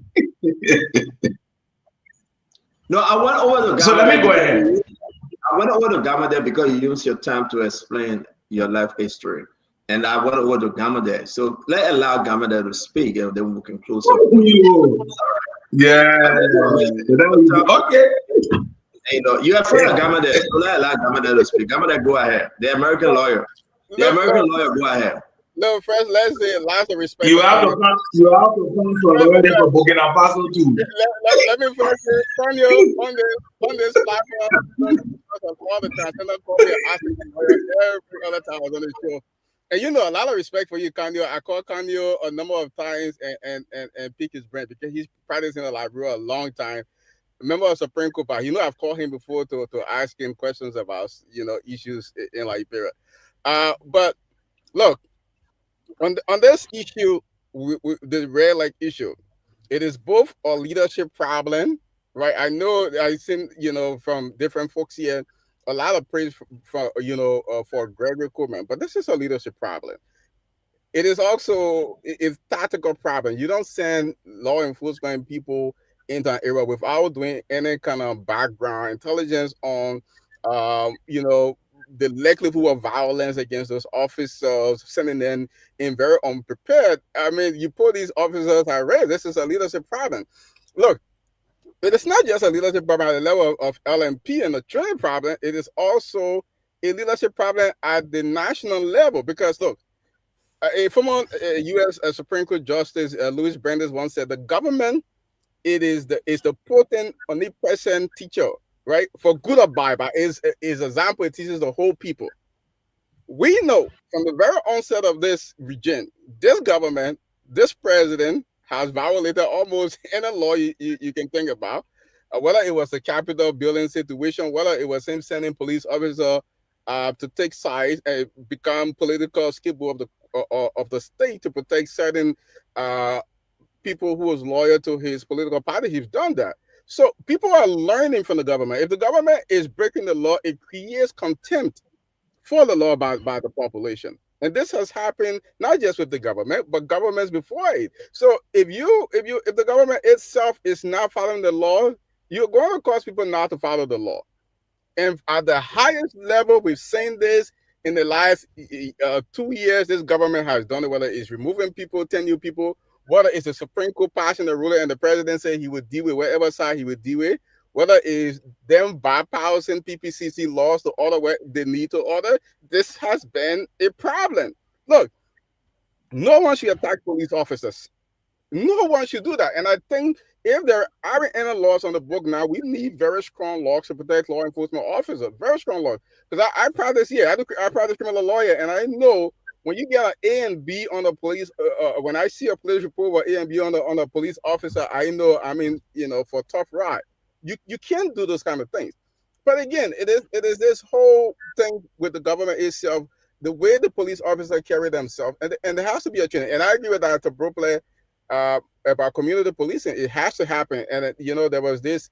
I seen this recently. We've been sending some police officer in the community with bicycle. I think that's wonderful. I think that has to be expanded. I think you have to put the police in the community with the people. They have to interact with the people. They have to be part of the community for people to relate to them. Again, historically, there has not been a good relationship between the people. The people have viewed only as agents of the government to intimidate, harass the people. Thank you very much, Councillor Clinton. Again, as always, we appreciate you. We appreciate Councillor Vada and that of Councillor Lafayette Gould. Your contribution on this show is very, very unique. And we can announce what we're talking about with Brother Lafayette Gould, that he sent his letter of resignation. We saw it yesterday or so, I believe. And the brother said he's, dear Mr. Chairman, I present my compliments and herewith resign as member of the All Liberian Party, ALP. Thank you for the confidence reposed in me to run as representative candidate on the ticket of the party during the 2023 general election. Our brother is back in Liberia. He should be coming on this show once Oswald Tuah gave him the green light. But to that, we want to say wish the brother well. He have resigned. He have resigned from the ALP. I don't know which party he's going on, but I'm hearing that he will be an independent / CDC. I don't know how true it is. Or maybe he will be one of the centrists member out there that support the CDC and cannot support any other party. A centrist supporting CDC. At Carrie Square, what do you make about the resignation that carries? And then we'll talk about the yellow machine. Centrist taking a position like the Sir Joseph. He was asked today, he said, sir, will you run 2029? He said, I will only run if President Bouaka is not running. If President Bouaka runs, I am not running. When political leaders and parties members come with those issues that they must only run when President Bouaka is off the picture or defend President Bouaka with the party holistically, what say you? I think for him it's a different case. Like you rightfully said, he transitioned, and I think with that transitioning point, maybe trying to in his own profession and getting some degree of professional job to do does not permit him to get involved in active politics. So that is a different case from centuries, although we deflected, because century meet you in the middle. I've never seen candidate in the middle on the show. He always taking us side. And I wanted to quickly correct from that. No police officer wore CDC party material. It was EPS officer who were reprimanded. I just want to get that right, okay, because you are very educated, man. I don't want it to slant you. But centuries, I don't know what local centuries and like you. I don't want to do it into that. Sai is going to respect his decision. Farah is going to respect my decision. Okay, but one thing that is important I will diverge to you tonight. The CDC has a constitution. Those who do not follow the decision of the CDC, especially when it comes to major decision, and you break away like this guy was suspended from the ANC, the CDC constitution says you are no more a member of the party. You have forfeited your right to affiliate with the party. So technically, yeah, some people are just all of CDC, but they don't know the laws of the party. So is Kanyo all of CDC once he declaring that he's a sedition / centrist? Is he all of CDC? Omewu could not even say that 2029 will support the CDC candidacy in an election. He was supporter of Joseph Boakai. CDC does not support Joseph Boakai. It's not what the party is for. So maybe Kano membership is questionable. Yeah. Thank you. So I want to bring you in. Let's talk about our main topic for today. We want to say share the show. We got 4 minutes to 11 o'clock. Yes, indeed, 4 minutes to 11, 4 minutes to 6. We want to say to all of you, we got about 1 more hour to go. Give it your best shot. Let's make this interesting. The Yellow Machine. The Yellow Machine team will be leaving Liberia, going to China November around the 25th or so. Talk about the Yellow Machine, putting it in the container, assembling them for shipment to Liberia. Of course, they're going to take a month or so on the water and maybe arrive January. The government want the Yellow Machine to come to the country before Musa Belete 26 Yellow Machine, and before he arrived. That's a bull play. The amount have changed. We received documents and it's circulating. Maybe it will be in our chat room from $21,646.35 to $30.7 million. That's a bull play. 9 point something million different. That's a bull play. If somebody can do the perfect key math, please help me. We were at 21,646,000. Today, it's 30.7 million. That's a book play. What will change? Why? I mean, what's going on? We were celebrating Mr. Vice President, and at the end of the day, understand that somebody is dropping the ball. Talk to me. I will have to share this thing. I'll put it in the chat room, but talk to me on the first overview of this information. The amount have changed. It's no more 21.6 million. It's 30.7 million. 9 million, or somebody can tell me if I'm correct. Different in the amount. So when this started, we all remember that it was an astronomical amount. And we all were screaming. And then came the news that we went from 200 some million to 21 about $1 million. Much better for us, giving our scarce resources. And now we're hearing it's going up by another 9 million. I don't know the difference and why, but I think it would do well for the government to explain to us what's going on. There may be something that have caused the $9 million increase. $9 million for us, that's a lot of money. It can do a lot of things here. So somebody will explain to us, hopefully soon, why the difference. I will say this though. I think as we progress through this, we should be learning lessons from this whole negotiation and how we deal with these things in the future. Everybody would agree that we need yellow machine. Every county in this country needs it. So we learn from this so that tomorrow we can do these kind of negotiations better, make these purchases in a more responsible way. We're not running ahead of ourselves. We're not making big announcements, and then we're stepping back, evaluating. I think if nothing else, CEO, we need to learn from this and negotiate these things better next time. But I'm sure the government will explain the difference. You know, the vice president is supposed to be in charge of this arrangement now, so they'll explain to us. Well, so Dr. Bobla, let me try my best, and I want to give you another 30 seconds because this is our main topic, right? The fact that it is confirmed, I think, can you text me on that new number you have? I'm trying to find it. I didn't save it. I want to send you the information. The fact that the money have moved from $21.6 million to $30.7 million is a big gap. So we asked a question. Is it the APR, the interest? The answer is no. I can read to you. Yeah. The interest on the 21.6 million is 10.5% interest for 5 years.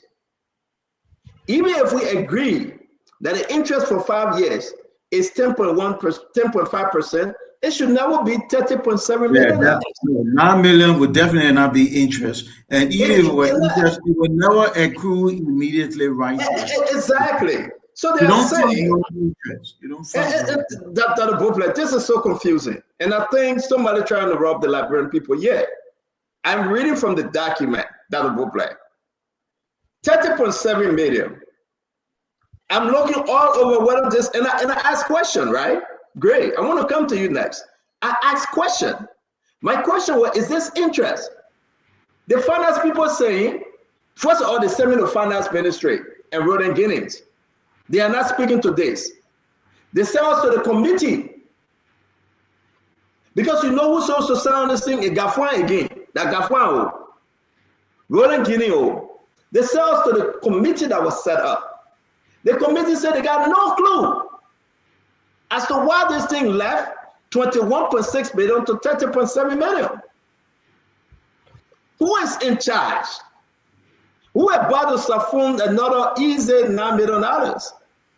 Great, it's scary, but looking at what we're looking at, we thought it was spare part. Cost of 20 pickups and OEM assorted spare parts. Okay, no, that's not it. They even add the yama yama. It's not adding up. So how did we get to $30.7 million on paper? No, there's a cartel of criminals, and we will not mention our voice on that. A cartel of criminals. You're going to $30.7 million on a Liberian business entity that has a link with Caterpillar said, take us at 23 or 24, between 23 to 25. We'll 100% pre-finance the cost. They have that credibility of 100% pre-financing the cost of nothing more than 25 million United States dollars maximum. You take the contract, you give it to our Chinese man for $21.6 million.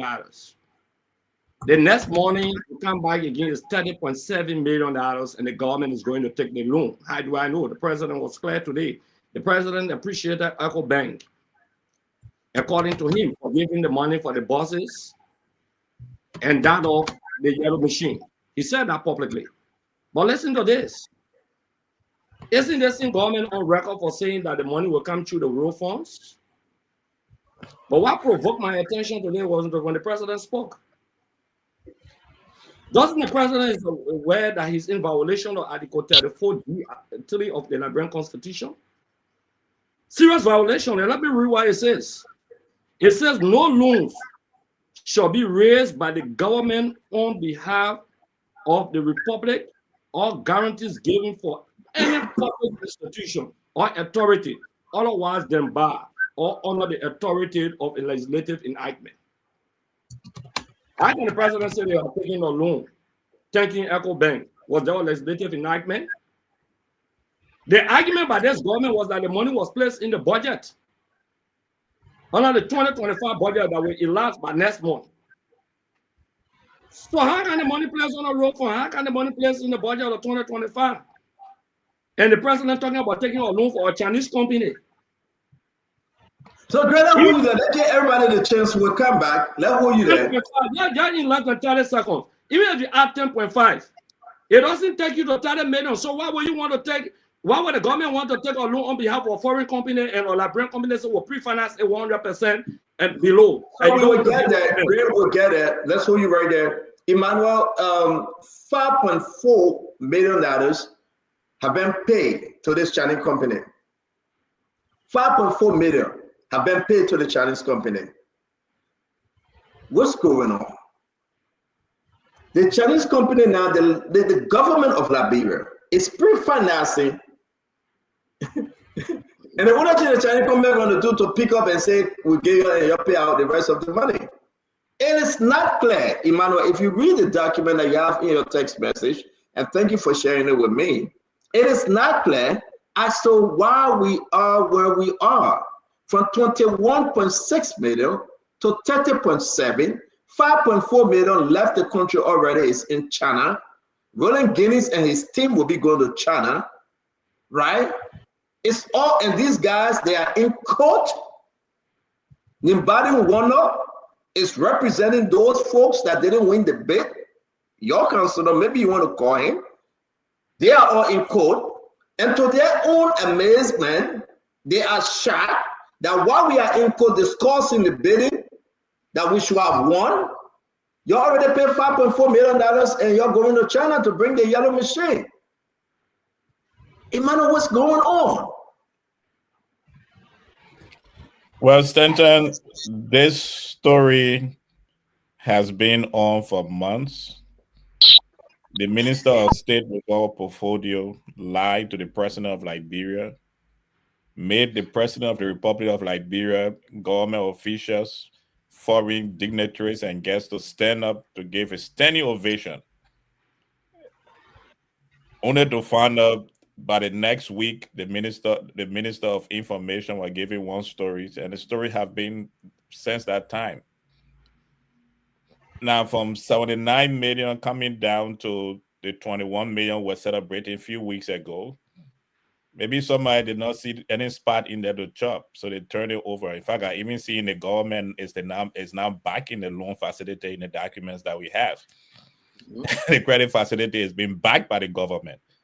So there was a Liberian company that bid close to this amount, and that company was denied. Way below that. And, you know, the Liberian company was denied, and now we have seen that this loan bill have been inflated above the Liberian company. So I think the Liberian company has the right to go to that case in court, because first of all, we denied a Liberian company because we felt that one of the bidders was giving us good work for our money. But now we have discovering that a Liberian company bid was way below, and they have a credit facility that was not backed by the government of the Republic of Liberia. So we have looped ourselves as a government in this entire deal, And if it fails, we'll be held responsible because we are backing the facility, the credit facility that this deal is on. Look, it's disheartening at times when we see this. I felt that the president would have taken a stronger action. I know my brother Kanyo was we're talking about former Senator Zako was talking about his suspension. But this situation where the president was lying in public glare, there have been no suspension, there have been no change up to this time. and we still have this conversation going on. We were celebrating $22 million a couple of weeks ago, and now they have thrown the dust in our face. And that's why when you have a situation where people have governed the country for so long, and they had track records, and we're speaking towards that track record, and many people did not believe it. This is what happens at the end of the day. Everybody want to line a pocket because they feel that this is the opportunity given to them. That's why, like, so before we bring in my brother Vendetta Patrick and the rest of the guys, I really want to say this though, guys. You got to hear this. It's troubling when you see the document. From 21.6 million, 646,000, we are talking about 30.7 million and change, and nobody can answer. Vendetta, I personally reached out to all of this group, Vendetta. They cannot accurately answer as to how the money left from 21.6 million to 30.7 million. And let us bring you in, VP. Let's hear you. So at this time, I will just continue. I'm doing an analysis of the information you just shared, and then I will make. Thank you, VP. Thank you. Respect that. Let me bring in Brother Kanyo, and then we'll come back to Tamba and Awanto. Kanyo, can you hear us? Let's hear you on this topic, sir. Well, I mean, there's a new bit of information you just introduced, CEO, regarding the price increment. So I think it's something worthy of additional investigation. My position is that the president, came out, and I've always argued that government is never going to be perfect.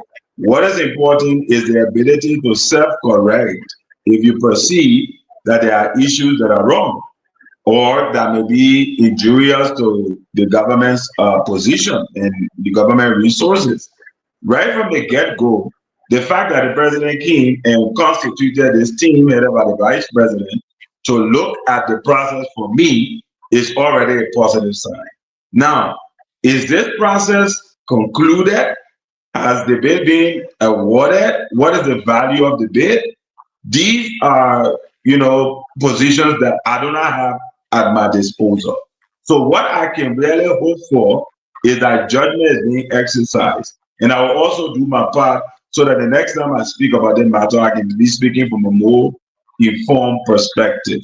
But again, as I've always said, I think the fact that the president pumped the brakes, decided to constitute a whole team to look at the matter and to fix it, for me, is a mark of leadership. And very quickly to go, people keep saying centrism means you're in the middle. That's absolutely untrue. It doesn't mean that on every issue you stay middle ground.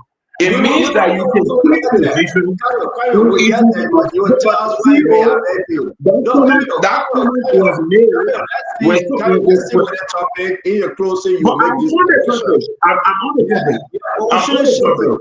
Yeah, we shouldn't shift. I'm not shifting. Kayo, let me go to Tama. I beg you. But CEO, when I'm coming was there, you didn't stop that for me. Yeah, it's not away now. We'll give you a chance to respond. I want us to absorb the yellow machine topic. I beg you. Okay, have time. Yellow machine coming down. Since I can't talk about that one. Yeah, go ahead, Chief. Go ahead. All right. So still on the yellow machine comment. I am being a centrist by saying that in this particular instance, I think the government, especially the president, exercised judgment by pumping the brakes, by saying, let us constitute a team in order to ensure that government resources will be protected. Let's do it the right way. And I think that process is unfolding. When that process concludes and we have information that is publicly available to us as to what has happened, then for me, I will render judgment on the matter. But I don't think, and again, I don't know whether that has been concluded. So I'll rest on the matter. Kayo, I don't know when you joined the chat room, but I'm going to repost this document in the chat room for you to see. all of the letter debating. And yes, indeed, you asked some good question. They have awarded the bid to the Chinese company, Kanyo, for the amount of $21.6 million. So the document, again, I will put it in the chat room. The Liberian company, you know, I mean, took exception. No, I knew that part, but you said, I don't know whether it's you that it increased to 30 million. So, Kanyo, and I'll bring you up to speed because you said you don't know whether they have awarded the bid. They are awarded the bid, Kanyo. The Liberian company, right? Under the individual, I think they call him Ali or ABK. His company went to court and said, I am a Liberian and I own a Liberian company. Give me the first right. Then Brian Warner is his lawyer, the law firm representing him. I'm trying to bring you up to speed. When they went to court to stop the proceeding, the Liberian government awarded this bid to the Chinese company. And as of today, they have paid $5.4 billion to the Chinese company while the case is in court. They will be meeting for the 6th time on Tuesday. 1, 2, 3, 4, 5, 6. For the 6th time on Tuesday to discuss this issue. Joseph Boakai set up a committee. If you listen to one of the directors from PPCC, he said he wasn't part of it to make a decision. He went on Mika. He said that. We all listened to him. So to bring you up to speed, it is in court, but the government have already made a payment of $5.4 million. And in that discovery, they came to realize instead of 21.6 billion, Kanyo, the government will be paying $30.7 million. And that's exactly why open Pandora bags. That's exactly why open Pandora bags. How can you tell the Liberian people say 21.6 and the people paying $30.7 million? And we reached out to all parties involved. Nobody can tell us how the government should $37 million. So let me bring you in time. We are in some dangerous zone here, and we have to explain this. I will put it there again, Councilor, for you to see all the document, and it will inform your conversation on the show. Tama, let's hear you. Now we are 9 million different in this negotiation. Thank you, CEO. And I'm so glad you brought us up. CEO, if I may just ask before I take my 2 minutes, do you currently have the cost, the breakdown of the cost of this machine in the new document, in the current document you have? So the document, the letter that was written to award this contract to these people, we put it in the chat, I'll put it there again. And there's a breakdown. And Jeremiah Kuhn, who is heading this committee, he was so 100%, they cannot go above $21.6 million. Which I've gone through. Exactly. If they were to go above $21.6 million, they would bring in the Liberian company. But the government can only settle for $21.6 million. Right. And that's why they're awarding this company to the Chinese guy. Okay. So if that is the case, Tamba, why are we at 30.7 million? Yeah, and I ask these questions because look, CEO, we have been on this story from the get-go. When Mamaka Belite came parading down Morovia on yellow machines, and she said $85 million. And I still think that Mamaka Belite in State House or in the Executive Mansion is a liability to the GMB government. But let me just make my point. First of all, I think the president showed leadership when he said, oh, wait, I want to understand how do we come to $85 million? And he appointed Jeremiah Kuhn to look into this, and these cost of this yellow machine came down to $21.6 million. That was leadership. However, I mean, I would have wished that ABK had won this contract, right? It's Liberian-owned company, and I support Liberian-owned businesses. But at the last meeting, when it cost shift from $21.6 million to $30.7 million, that's close to 29%, if not 30% increase in the total cost of this machine. It raises questions for Liberians. And this is not because, look, you can be opposition. I may disagree with your language. I'm not going to say, certain language that people use. But I would say the presidency is an institution. Who is running circles around the presidency and trying to inflate the cost at the very last minute when a bid has been won at $21 million? And I think this begs the question, Stanton, CEO. This begs the question. And I think this is where Jeremiah Kuhn and the rest of the commission or the committee that have been set up by the president needs to come forward. I always say, when you are in government and you have been given a tax, Stanton, your role is to keep the public informed. Not for the public to come looking for information. They create speculation. It creates doubt. It creates mistrust. And that's what we have in Liberia. We shouldn't have that. So it begs the question, when is Jeremiah Kuhn, Vice President Jeremiah Kuhn, going to come out to speak to the Liberian people to let us know really what changed? What changed in this cost from 21 million to 1.6 million to 30.7 million? What's changed? Is it the shipping? Is it the taxes? Is it the interest on loans? We need to know. We really want to understand. So, Tamba, thank you, right? Let's give others a chance. We all ask a good question, right? What changed? Is it interest on loan, $9 million, almost half of the amount you pay for the machine? Is it shipping costs, $9 million to ship? Can the government tell us what actually happened here? And that's our point. So if you listen to the PPCC guy, his name is Burgess, I think that's him. Just understand that this guy is straight up to tell you, say, listen, I wasn't involved with this thing. This thing was hijacked. That's my interpretation. But I want you to listen to him. What to? The man cried. He said it was hijacked. It was like a fast movement, but from 84 to 21, people were celebrating. Yeah. And somebody just sent me the message and said, but CEO, you see nothing here. It's about to go more than $30.7 million. Yeah. What is hitting? Want to? Yeah, a lot is hitting.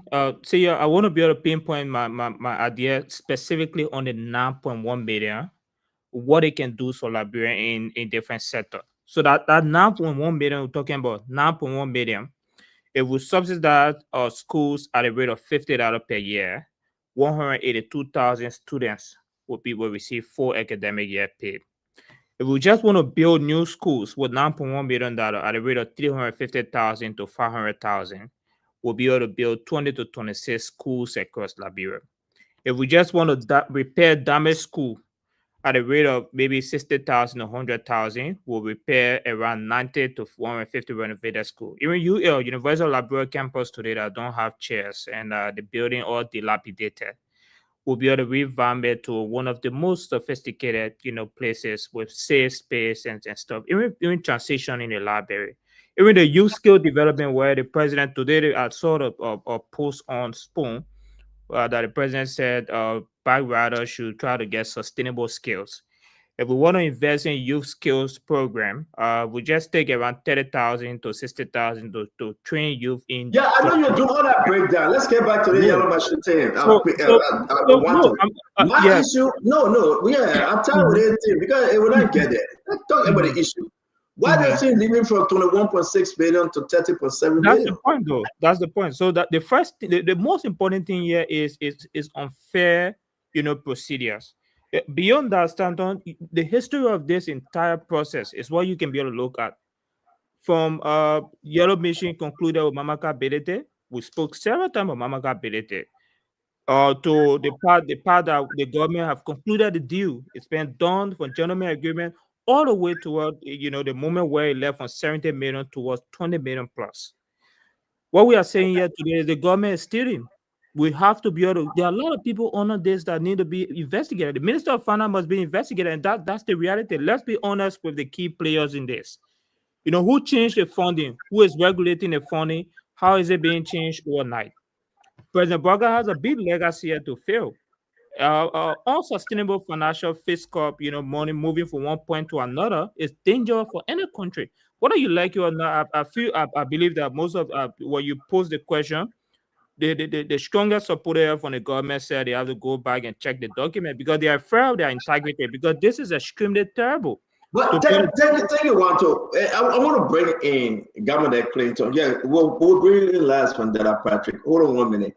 I want to bring in Governor Clinton. Vandera, you say you are searching, so let me give Clinton a few minutes and we'll come to you, please. Governor, let's hear you on this, right? And people are texting me. This is terrible. And I hope everybody can reach out to the lawmakers with their friends in government, your political leader, and ask them why these people are in court, ladies and gentlemen. Emmanuel George eating on the show, drinking cold water. Why the people are in court? Can you imagine? We already sent $5.4 million to them. Who is doing the pre-financing? So we talk on Liberia's own company, Clinton. We tell the Liberian people money, and we give it to our Chinese man. That's it. Great. We took the Liberian own company. We are taking the Liberian people money. And we went to China and give it to them and say, come and do business with us. That's like a revolving door. The government must answer. Who are part of this thing? Clinton, wait 1 minute. Let me play the frustration from Echo Bank, because Liberian money they just took and sent, not Echo Bank money. That $5 million is not Echo Bank money. Yeah, but if even if someone Echo Bank, I mean, sometimes you get sick of the lawmakers. Where are our lawmakers? Where are our lawmakers? I think that's a valid point, Stanton. You see, the lawmakers are rubber stamp. The lawmakers are rubber stamp. Yeah, but they allow Clinton to speak after I play this video. Brother Clinton, 1 minute. I want to play what Roger said from PPCC. And this video is interesting, by the way, right? He's saying we're just a rubber stamp. We're on a committee. We are not. They are PPCC. There was no objection. They said, my man, we're giving it to the Chinese people. Let the Chinese people bring it. We're getting the money. But we were celebrating 21.6. $9.1 million in things flying outside of the window. They don't want us to talk. Oh, now we're going to research. Let's play this guy. Let's play him real quick. We were invited, like Excellency the President, BBC were invited. The President set up a special committee to look at the whole Yellow Machine situation and process, headed by the Vice President. And in our law, in the PCC Act, that was more like for national procurement.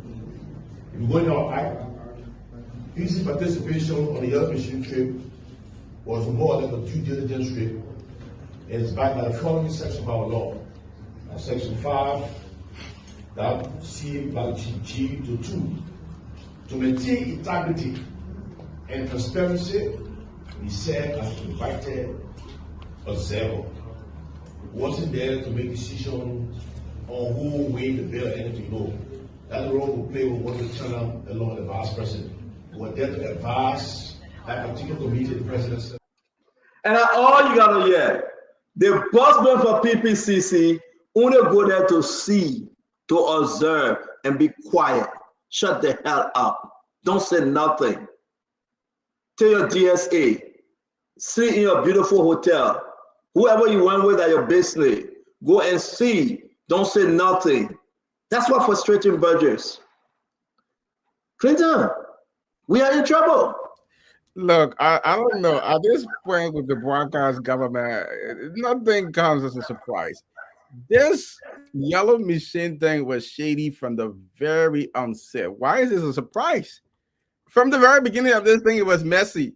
They brought this thing into the initial ones into the country without any kind of PPCC, following any kind of PPCC procedure. They had ministability on top of the machine and you know, doing all those kind of publicity stunts.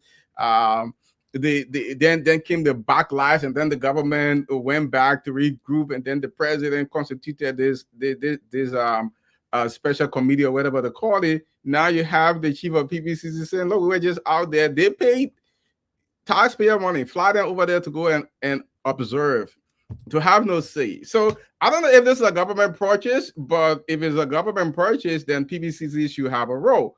To hear the PPCC board say, look, we were just over there to observe, to make no decision. This is concerning. But again, I see someone talk about, heard someone talk about the legislature, but again, look, this is Walker's legislature. These were the group of people that he would do business with. These were the people that there's nothing. There's going to be no serious inquiry here. There's going to be no constitution of any kind of special Senate or legislative committee to carry these people. It's one of those things. This is just bad governance that this Walker's administration is on, and it's just bad. And this is not coming from any opposition. This is not coming from any spawn panelists. This is coming from the head of PPCC. So, what more can we say, Stanton? This is troubling. We can hope that the legislature will do some inquiry, but I have absolutely no faith. So let you, my brother Vendetta Patrick, let's hear you, sir. So, I think at a critical juncture, from the initial stage, and then let me restate that it is imperative that the yellow machine come in the country. And I'm happy when the money was so high, we bid on them from almost $85 million to $27 or $21 million. That was a huge reduction. And while everybody was expecting that would be the range, another figure has surfaced. But I was interested when you mentioned that the matter is in court. I'm just hearing that. Who took who to court? Is it ABK, or under what circumstances the matter went to court? I'm sure it is, somebody felt cheated. What I wanted to say is that the government can go and even pay $10 million. Once the court rules to say the person was illegal, we'll go back to status quo ante. We saw in the case of minority, the Capitol building Taka. We know what happened. We went back.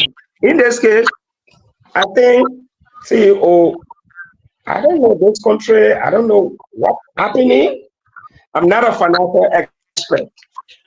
I would really, if we can find the time to invite those concerned, because this is of national interest.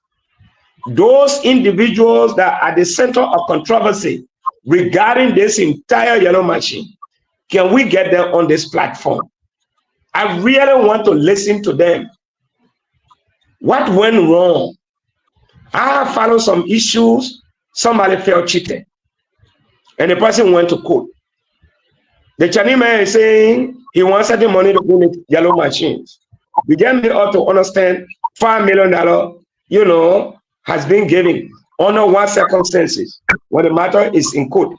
Is it legal while the matter is in court for the government to carry on transaction? I think the lawyers can help, but whether that is justifiable under the law.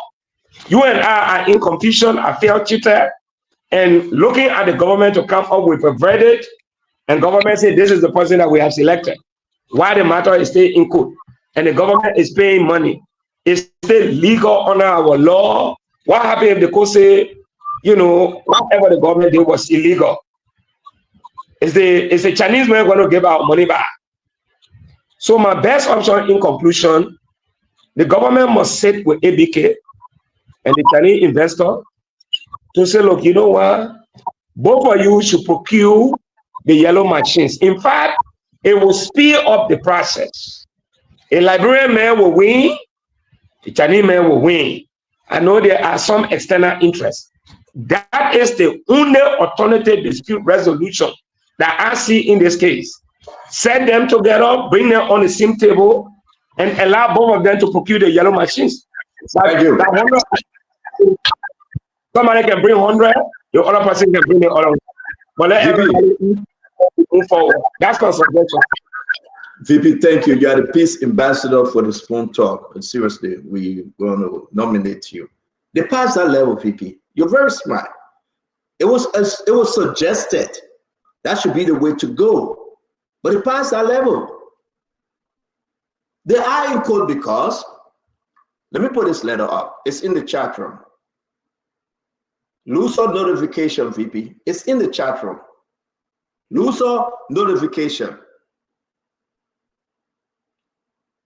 The 30 ABK say as of June 30, 2025, this is to notify you that your bid submitted June 30, 2025 for the supply and delivery of 285 F moving equipment and 20 pieces of utility pickup trucks on an IFB number blank blank blank, all right, with a bid price of 25,237,120 United States dollars. They should have said did not, but they said did meet. So they're saying they meet all of the qualification, requirement, and specification required by the Ministry of Public Works. So the question, if you just read that, the message will say I met all requirement, Emmanuel. You telling me. But then why are you taking this deal to the Chinese man? I am a Liberian. I have first right. It's there in the law. You can argue it. So they went to court. In the process, the committee that was set up, not only Jeremiah Kuhn, a whole committee was set up, Public Works, PPCC, all of them. They are there answering. They have 5. They get the last scheduled hearing for Tuesday, this Tuesday. We sent our reporter. They have said they were going to allow reporter. They denied the reporter. They said no, reporter, stay out. And then the discovery came that instead of 21.6 million, it's 30.7 million. See, who took it to 30.7 million? Everybody's scratching their head. Look at this document. How much was in the bid for the 3 company? I put it in the chat room. The 3 company, Sony, $22 million. Shantui, the one that won the bid, Shantui said 27 million, and Caterpillar 24 million. We have a letter from President Bouaka, and I put it in the chat room. Emmanuel, the letter said President Bouaka has shown interest that please give this to Caterpillar, the Liberian company. The committee members were all put together by President Bouaka. President Bouaka said this company said they will pre-finance 100%. Give it to this company. I love Caterpillar. I love the American company. The committee, people within the committee said, no, we're not doing it. We'll get a Chinese man. The letter is here. I'm not reading anything different. Your reader is in the chat room. President Bouaka's signature is on the letter. That's a booklet. The president said in his letter, let me face my phone to read it, the best way I can see and I can read.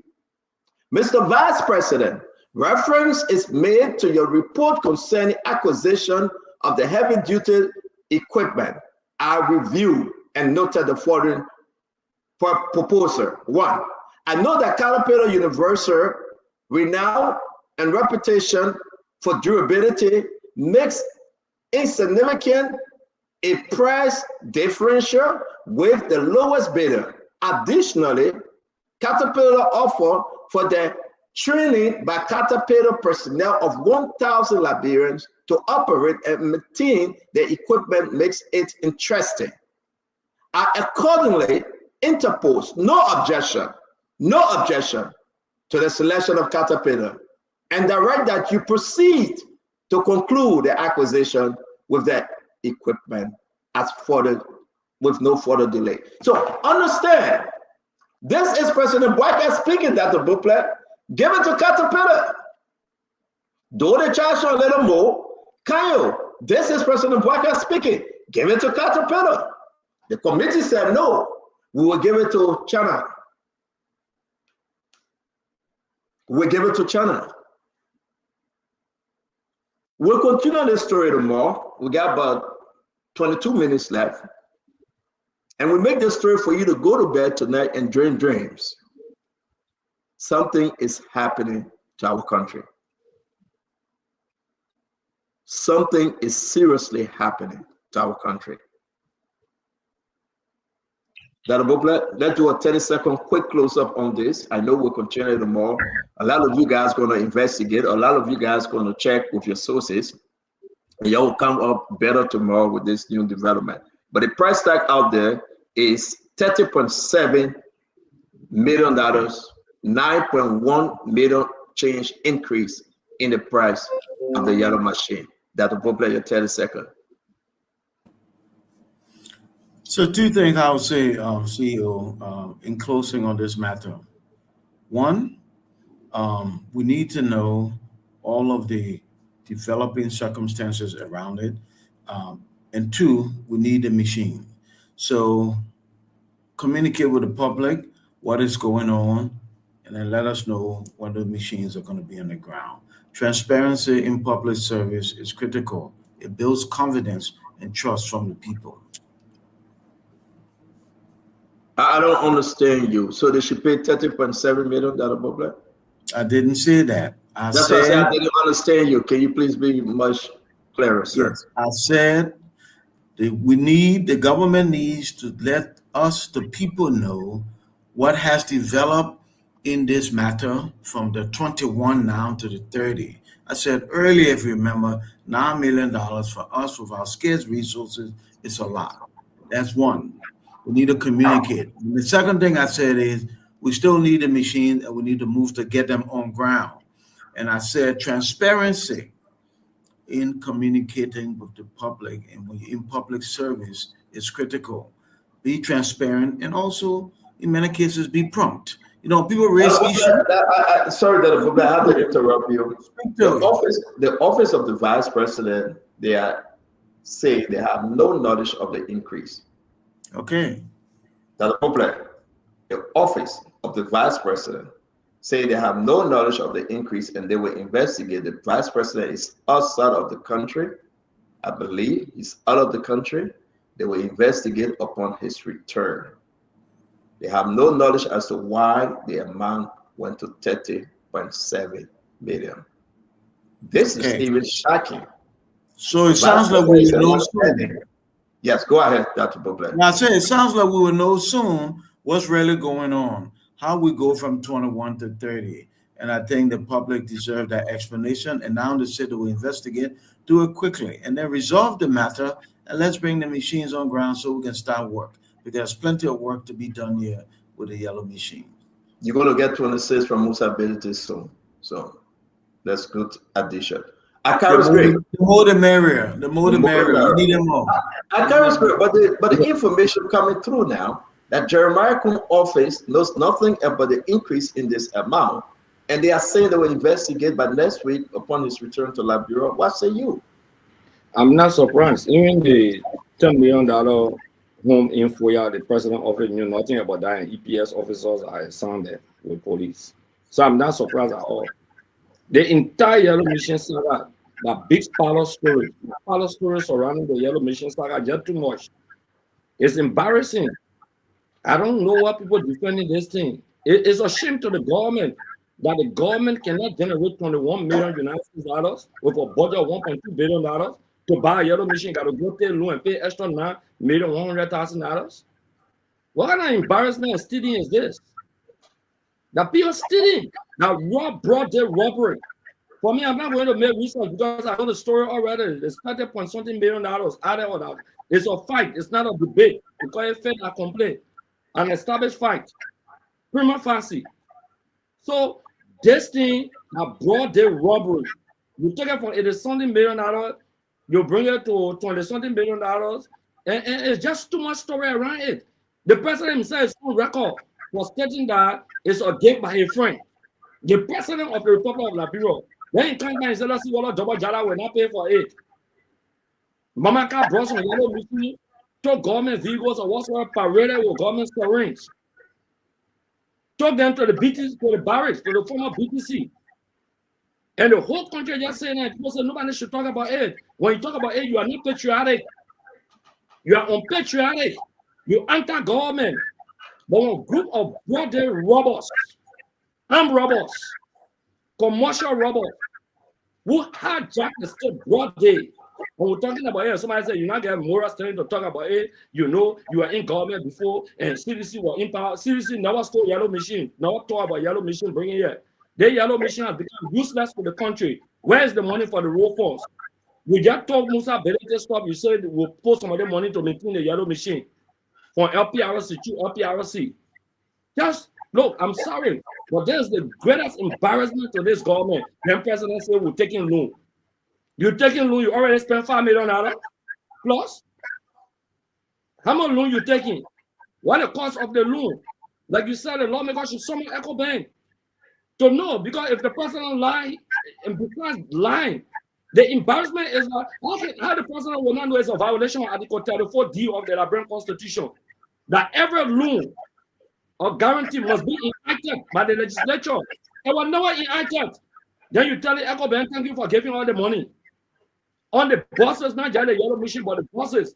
And the document show that ABK financing the buses. He took the loan from EcoBank or whatsoever bank. He financing it. It's not the government Republic of Liberia. So when the president coming from, you're talking Tabata, oh, I want to slide him off. You toss so, just iguana. That thing you can catch right in Cape in the Ofi. Around Ralphie Highway, they're living all in the Ofi, the quiet iguana, and got double tongue. That the president speaking as well, Liberian people declaring national government boom. That the new government boom in the Republic of Liberia. Okay? Embarrassing the entire country, and people talk about experience when you talk responsible government. Very irresponsible group of people running this country. A cartel of dangerous criminals running this country. I don't care how people feel what you think about it. That's the reality. Now you have to come pamper and clap for people. Thank you, Greg. Thank you. Whatsoever. Those are criminals, and those criminals must be taken on head on in this country. That's why we need. That's why the Pope. Well, thank you very much. I'm going to bring in Kanyo, and let me bring in Kanyo. We'll come to you, Emmanuel George. Kanyo, let's hear your closing on this one, please. Thank you, Stanton. I think we can all agree that a level of fiscal rectitude and transparency, insofar as the public isn't quite aware where this due sits, is important. And like I said, I'm going to also try to find the information. What we do know now, at least based on the last conversation we had, Stanton, was that the president had constituted a team to revisit the process headed by the vice president. The vice president got involved in a supervisory role, allowing the procurement process to unfold. We did not award the contract to the company that claimed it was Caterpillar, because in reality, it wasn't Caterpillar. It was a company associated with Caterpillar that was producing machines that weren't exactly Caterpillar. Therefore, to pay that amount would have been a disservice to the government. And so the government eventually ended on with Evergreen at a price tag of 21 million plus. Now, there is a claim that 21 million has gone to 30 million. I mean, let's assume that this is, an allegation. How do we establish that it has gone from 21 million to 30 million? There has to be clear documentation in that regard. And I think if it went to 31 million, it will raise a lot of issues, because then the whole cost-saving measures that were discussed before will be out the window. But before we get to that point, we need to see where is the new award document that now moves 21 million to 30 million. I have not seen that document. Maybe you've got a CEO. And if you do have that document that shows the change from 21 million after the last process, then you should share it so we know. But if we don't have that documentation, just going on the basis of somebody's hearsay that the money, the final determination to the 1 million has not gone to 30 million and so forth, for me, I wouldn't base my comments on that. So what I can say is that I'm going to advise the Ministry of Public Works and those that are involved intimately now with taking this deal forward. What is in the public domain is that we saved the government close to 60 million. We ended on 21 million. If people believe that that money has increased, the Ministry of Public Works needs to step up and provide adequate information to the public to disprove or to confirm whether or not the price tag has increased. I think that's what's required to happen. But on the overall, what I can say is that the president exercised judgment right from the beginning that has brought us to a place where now the official documentation we have states that there's a reduction in price.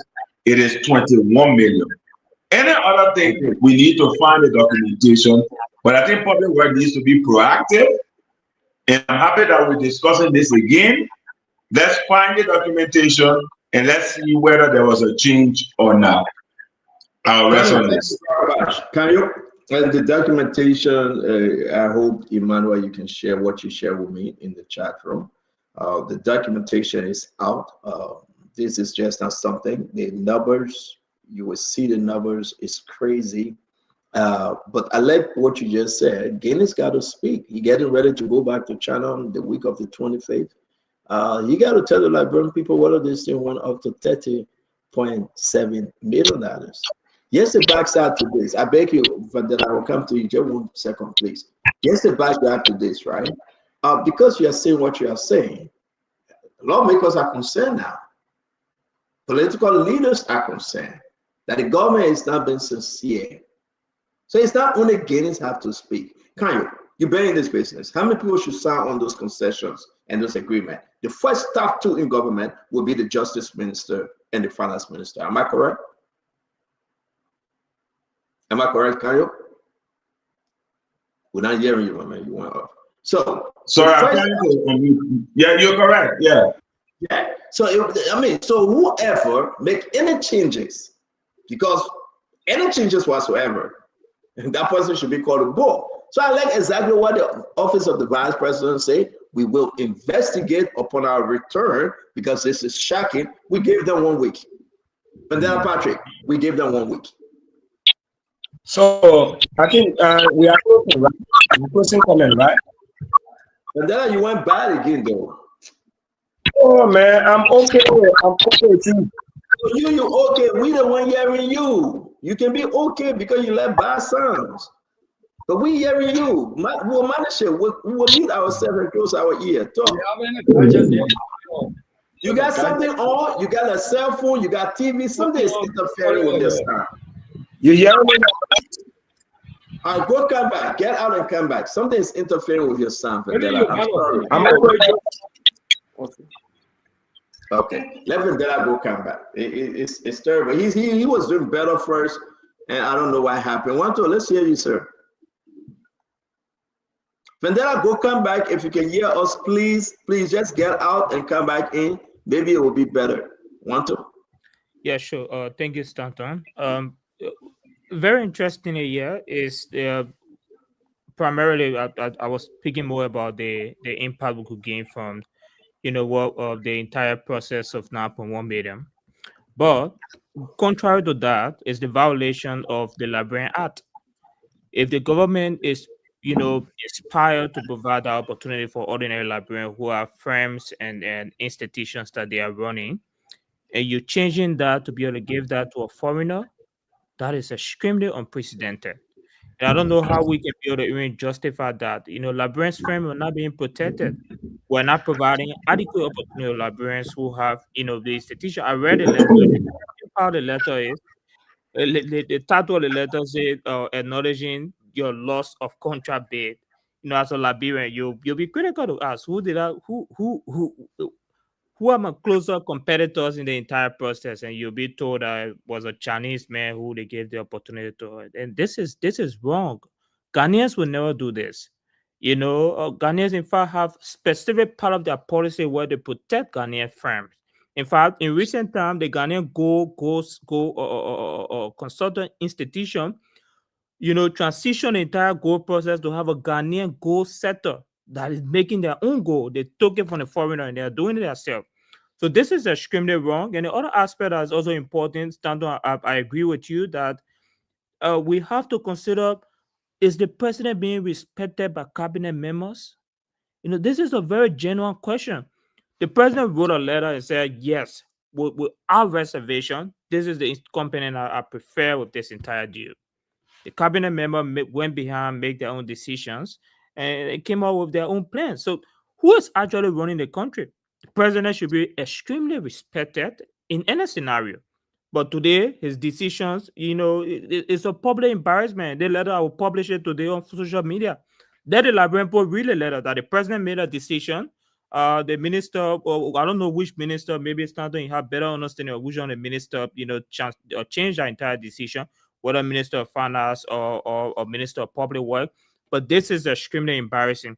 And the final thing about it is that I will add to this conversation in my closing is all of this conversation come back to the Unity Party platform. Whether you like it or not, we'll come back to it. The president campaigned on specific principles to change this country in fairness, in transparency, and also in showing that Liberians are played first beyond any other process. I don't see this in any way forward, and I hope this can change in the coming time, but this is extremely dangerous for us as Liberians. And that's my closing on this, Stanton. I think I'm okay. Yeah, but then I'll try to hear you. Yeah, it was a beautiful show, but let me close on this issue. To all the rescue missionaries, one of the reasons why we was a one-term president, because of corruption, nothing else. Nothing else.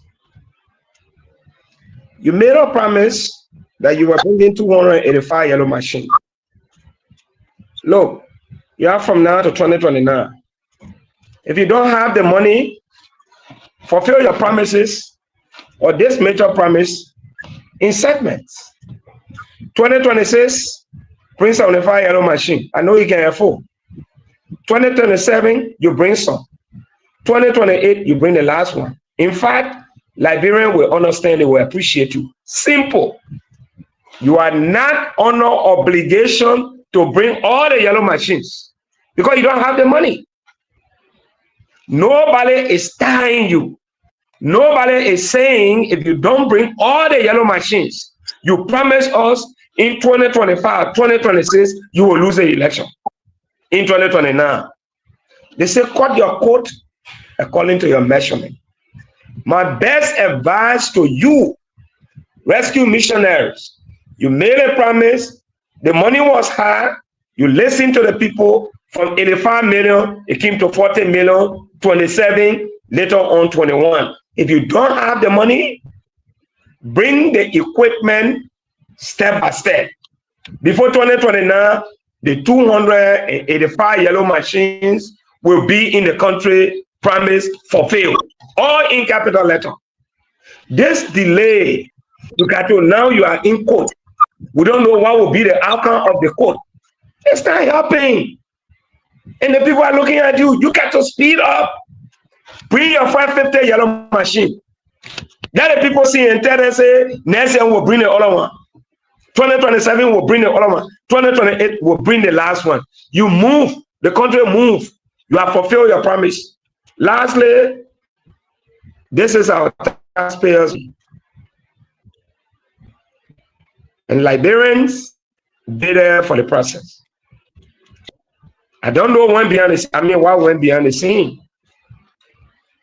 But the Chinese, if they are bringing their money in this country, including Americans, they will hire American firms, they will hire Chinese firms.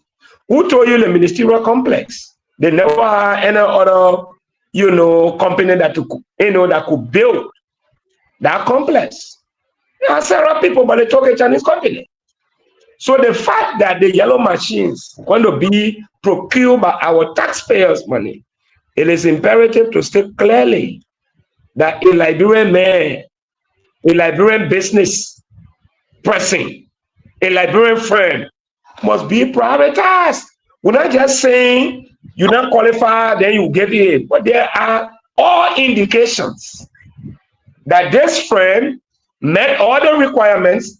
When you tabulated all the other things that he's entitled to, his bid was the lowest. Now you're going to court. Finally, negotiate. Even though Stanton said we are past that level, but the matter can go to court. I'm not a lawyer, but somebody can withdraw the case based on settlement behind the scene. Can say, go withdraw the case. You and the Chinese mayor will procure the yellow machine in the country and will be okay. It's still not late. It's never late to withdraw your case from the court. So let the negotiation start. One of the reasons Lila failed, they failed to negotiate. One man is angry, Lord, my man will baking you. 285, you are our son. We already gave it to the man, you bring 100 yellow machine. You Chinese man, you bring the rest. Case closed. You're not forced to bring everything one day. Why are you keeping the every day? Yellow machine, yellow machine, yellow machine. Hey man, we baking you. You can do it step by step. See, oh, thank you. I want to rest here. Thank you. You know what you just said before the rest of the guys? The same person that begging for this, Vendetta Patrick, and the same person that brought in 60 buses, ABK. Look at the document I put in the chat room. ABK put everything he had on the line, VP, right? And he made President Baga proud today. He made President Baga proud today. 60 buses. The total. 18 seater, which was 20. You know how much he paid? How much he took from the bank, VP? $3.9 million. Vanilla Patrick. The bank loaned the man $3.9 million to bring in 60 buses. Just to prove that Librarian can do it too. Now government loan again for Echo Bank. And I put the people in the team. I don't know what President Baga said government loan. I don't know who can really advise the paper. The government put 500. And I was saying this. My man, I'm begging you. Hey, you want run away for it? You want sugar coated? But allow me to talk. Yes, now government loan, my man. That crossfire now, Jai can. It's not crossfire. Let me help the people understand something about the buses, great. Then we'll go into crossfire. About the president government loan. Excuse me, not great. My man will close in, man. Right? 60 buses. Stop now, begging your man. Emmanuel, $3.9 million this brother put on the line. $3.9 million. The government only put 500,000. 500,000 for 5 years. The brother negotiated that they will pay him money. For how much interest? The document is in the chat room. Now we don't want to pay that money because 5 years from now we'll be in power. The document in the chat room. They signed a contract. It's in the chat room. You read it. So if this brother can come up with $3.9 million to bring buses today that President Baga was in waving, why can't they just try his company? Man, this is bad. This is really bad, my people. Emmanuel, let's hear you. Let's hear you, Emmanuel. Yes, Stanton, reading this document is a reminder of the challenge you have when you want to pay overtime for things and when you have to pay it on the spot of a few months. I think what Evergreen did very wonderfully and tactically was to show to the Liberian government that they could pay this money over time. And many people fall on that bandwagon, believing that that possibility would have been cheaper. So therefore, saying that you can purchase this with $21 million and we will pull it over 8 years period. And ABK saying you can purchase this now, we will we'll put 100% of our money in it. And once it's delivered, you have to pay us 100%. Seems to have confused a lot of people who was in our committee. Therefore, at the end of the day, instead of us paying $21 million, we paying $30 million. And we even have, according to this document, we have even committed ourselves to 10.5% of the government credit facility for this company. So ABK was saying that I'm going to do this thing 100%. I'm going to take the loan. I'm going to take all the risks. The Chinese company is saying that I'm going to do it for $21 million, but you're going to take part of this risk because you have to put the credit facility down and we have to go through this period of time. And that's where we are right now. Free things are not always free. Cheap things are not always cheap. There is always the online. The lawyers are here. Councilor Bala and Councilor Clinton. They both of them know how to write the gray spot, those small point in the contract that if you wear 10 glasses, you can see.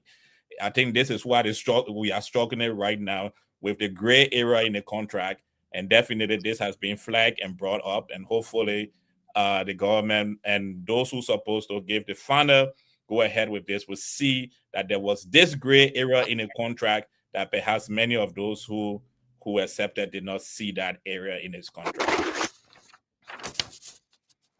Let's hear you, Clinton. You have not spoken yet, right, Tamar? Thomas, okay, let's hear Clinton. Clinton, go ahead, sir. No, I haven't spoken yet, CEO. Good. Let Clinton go ahead and you can come in. Clinton? Look, I mean, this is nothing short of corruption, and from the very beginning, it's just look, people are not going to give it to ABK because they're not going to get what they're hoping or what they've negotiated from the very beginning of this thing to get from the Chinese company. So whatever you do, they're going. That's why they are not listening to the president. And Kanye raises something very important, and it just speaks more to want to say who's really in charge. Is this president? Because Stanton read a letter that says the president says Caterpillar and he supports Caterpillar, but then there was one explanation by Kanye that says this contract wasn't a wallet because it was in Caterpillar. So the people in the president's office or the president, they didn't do no due diligence before writing that letter. He writes a letter and says this is Caterpillar. They have a repetition, and so we should do this. Again, a lot of confusion about what's going on in the president's circle, but it's, again, no control, lack of effective leadership. And look, I really feel bad, ABK, good guy. No, ABK very well, very good guy, means well. And it's unfortunate he's really been trying to do his best, as a librarian business to do something in the country. And it's unfortunate that his own government is doing him this way. I hope, and the ABK, I will support you as you fight this ugly machinery that is trying to this corrupt machinery that is trying to undermine liberalization and of course corrupt Liberian people. Clinton, do you have a law firm in Liberia? No, ask a real question you want to ask. Thank you. Thomas, let's go ahead. Yeah, thank you, CEO. And CEO, this is our closing for tonight, all right? Yes, sir. All right. So first of all, let me make a recommendation tonight, first of all, and then before I do my criticism. I think we should turn the PPC into the Liberian own, not only PPC, but the public procurement arm of the government. For too long, we have done PPC. If we need to create another arm, then let's do that. But we should begin to cut out the middleman, Stanton. It is time that we cut out the middleman. And I'm always thinking, how do we rethink government? Look, I care less about the likes of former representatives who come on the show. They are still angry because they lost election, and they are always in opposition mode. I care less. Attacking a carrot. Oh wait, no, I'm closing now. I'm closing. I get him every day. Welcome back. I'm former voice on the show. CEO knows. I don't come here every day, but when I come to represent. You see, he's gonna interrupt me all night. He loves to do that. He loves to do that. I'm great. Just be quiet. Let me speak. It's my time now. It's my time. It's my time now. Look, you can call me Peking. I may even be older than you. Don't mind these looks. So get back to the talking point. Leave Greg alone. Thank you. Yeah. Thank you. Just discuss the issue, man. Thank you. Great. Just be quiet. Let me close, please. Let me tell you. And let me speak directly tonight to the presidency. We should create a procurement arm of the government. If we need to amend the PPC, let's do that. But that's what I'm going to say. When the cost of a procurement lot increases from $21.6 million to $30.7 million, that's almost 30% increase. It raises questions. Your citizens want to know why. The vice presidency have been charged. Honorable Jeremiah Kuhn, this is your time to shine. This is your time to come forward. Do not, and this is to Jeremiah Kuhn and to President Boakai, do not let people run circles around you.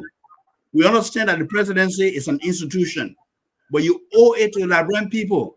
We trust in you. We trust in your ability to lead and transform this nation. What you've done over the last 2 years is bigger and greater than what CDC did in the last 6 years. We don't want to go back to CDC. We don't want to give CDC an option. But you have to convince us that you deserve this chance that has been given to you to lead Liberia.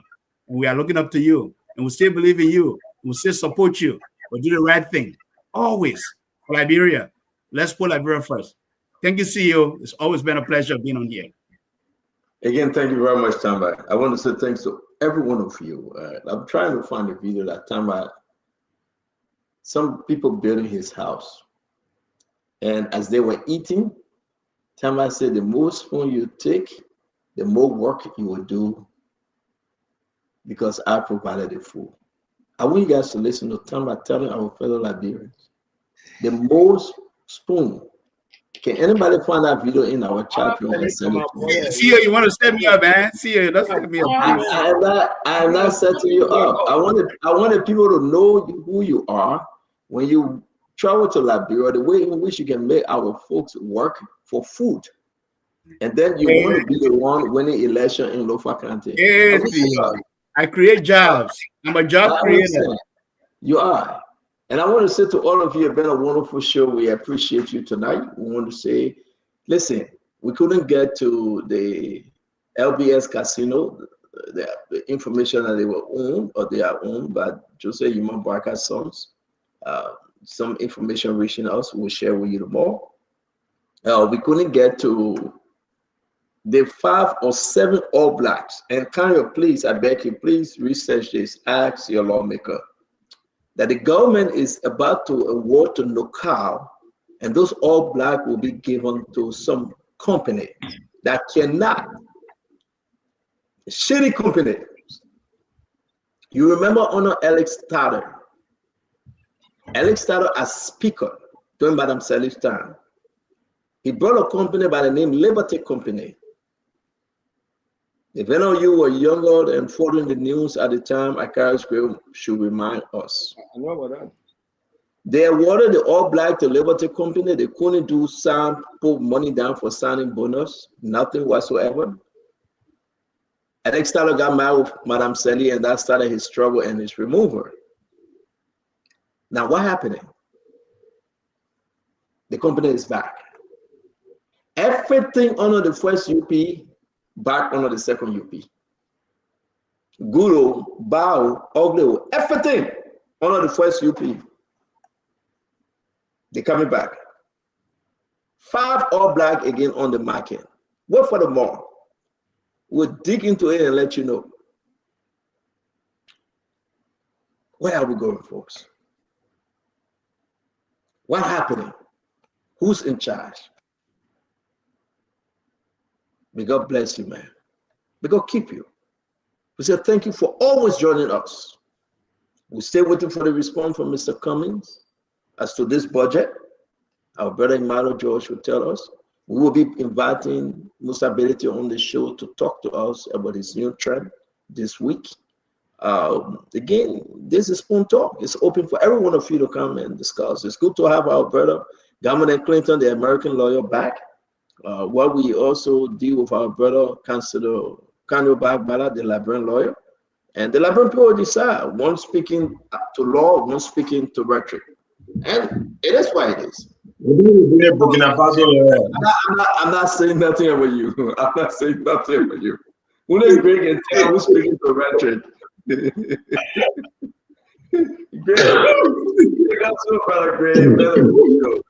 yeah, have a good night. God bless you all. Come on, good night. Yes, can you come on?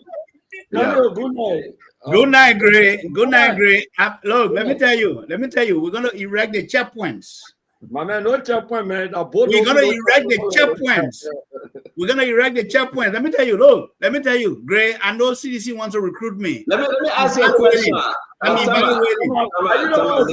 Tama, leave Gray alone. Tama, you were aware of the old man playing the salsa and dancing, right? Yes, my mom. Yes. It's a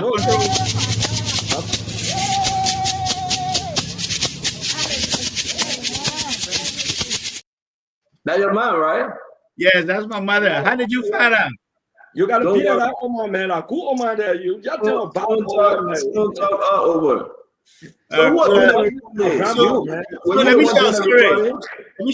Let me show a story. That was the Mayor-elect Mamdani visiting the Park Hill community on Staten Island, and my mom having to be a market woman. She's retired, but she still sells her little birabo and pepper and oil on the side of the street. So the man comes in the community, the old man there with her salsa. She there to welcome him. And she's a deacon in the church. She's a mother. So that's Mother Tua Sia Peters. That's my mom. That's a woman who gave birth to this man, who can talk plenty. So what did he tell her?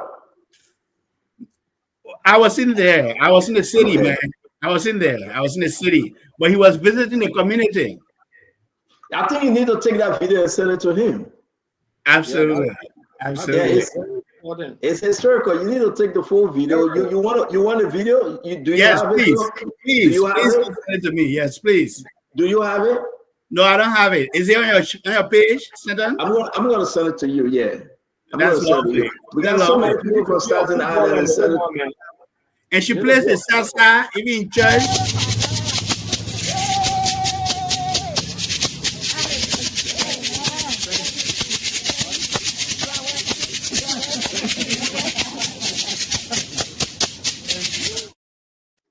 Did somebody tell her to do it, though? Man. Did somebody tell her to do it? So we have the community leadership. They came around, they informed the community members that the candidate is going to be visiting. That was before the election. But she was already on the road. So she took her salsa, said, just in case he shows up, I'm going to welcome him. And she did that. It wasn't planned. It was sporadic. Wow. It was really beautiful.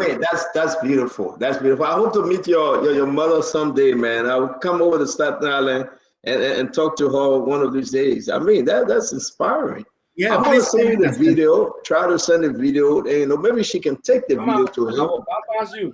I will come visit the old man behind you. She can take the video. She can tell her to take the video to him. Tell me, bring the old man to my church one day. Let her fellowship together. Okay, all right, that's fine, brother. You see how everything is falling in place, Stanton. I told you, I'm one of yours. I'm one of yours. With regards to the old man, great thing, man. Great. Her name is Marcia. Yekoha Marcia. Marcia, thank you very much. The old man, man. The Honorable Gray. Thank you, Chief. Honorable Gray. We'll talk again soon. The old man to you like that. You want to be bad, but I hate me. Thank you, Chief. Thank you, Tamba. Yeah, guys, thanks for producing for us tonight. We do appreciate you. To all of our followers, we want to say thanks. And again, meet us back here on the mall. Thanks to Sekou Sharif, Voice of Liberia. We've got a lot of story. We can't just cover all in a single day. But whenever you join us, we'll try our best and give you the good, the bad, and the ugly. This is what we do on Spoon Talk. Thank you for being part of this network and family to this network. All those that couldn't join us today, all of the other panelists, we send a shout out to them. Don't forget our sister Glendy is bereaved. You can reach out to her, and also our brother Russell is bereaved. Also, we want to say please reach out to him. Now, for the rest of the guys that are not here, we wish them well, and the entire network, the team, Madam Titi, the staff member, all the managers. We want to say thank you. You've done a great show. Be blessed. Have a wonderful evening. Thank you, Yekezi. Good morning. Okay, so that's it, folks. That's all the time we have to be here on this edition of the show. John, the CEO, and his team, later today for another edition of the Spoon Talk right here on Spoon 107.5, 101.1 Fabric, on our various social media handles. Spawn TV Live, Fabric TV Live, Super TV Live, and via our YouTube channel. My name is Yekezi Zobel, bidding you a pleasant goodbye from Odious Congo Town in Monrovia, Liberia. Bye-bye.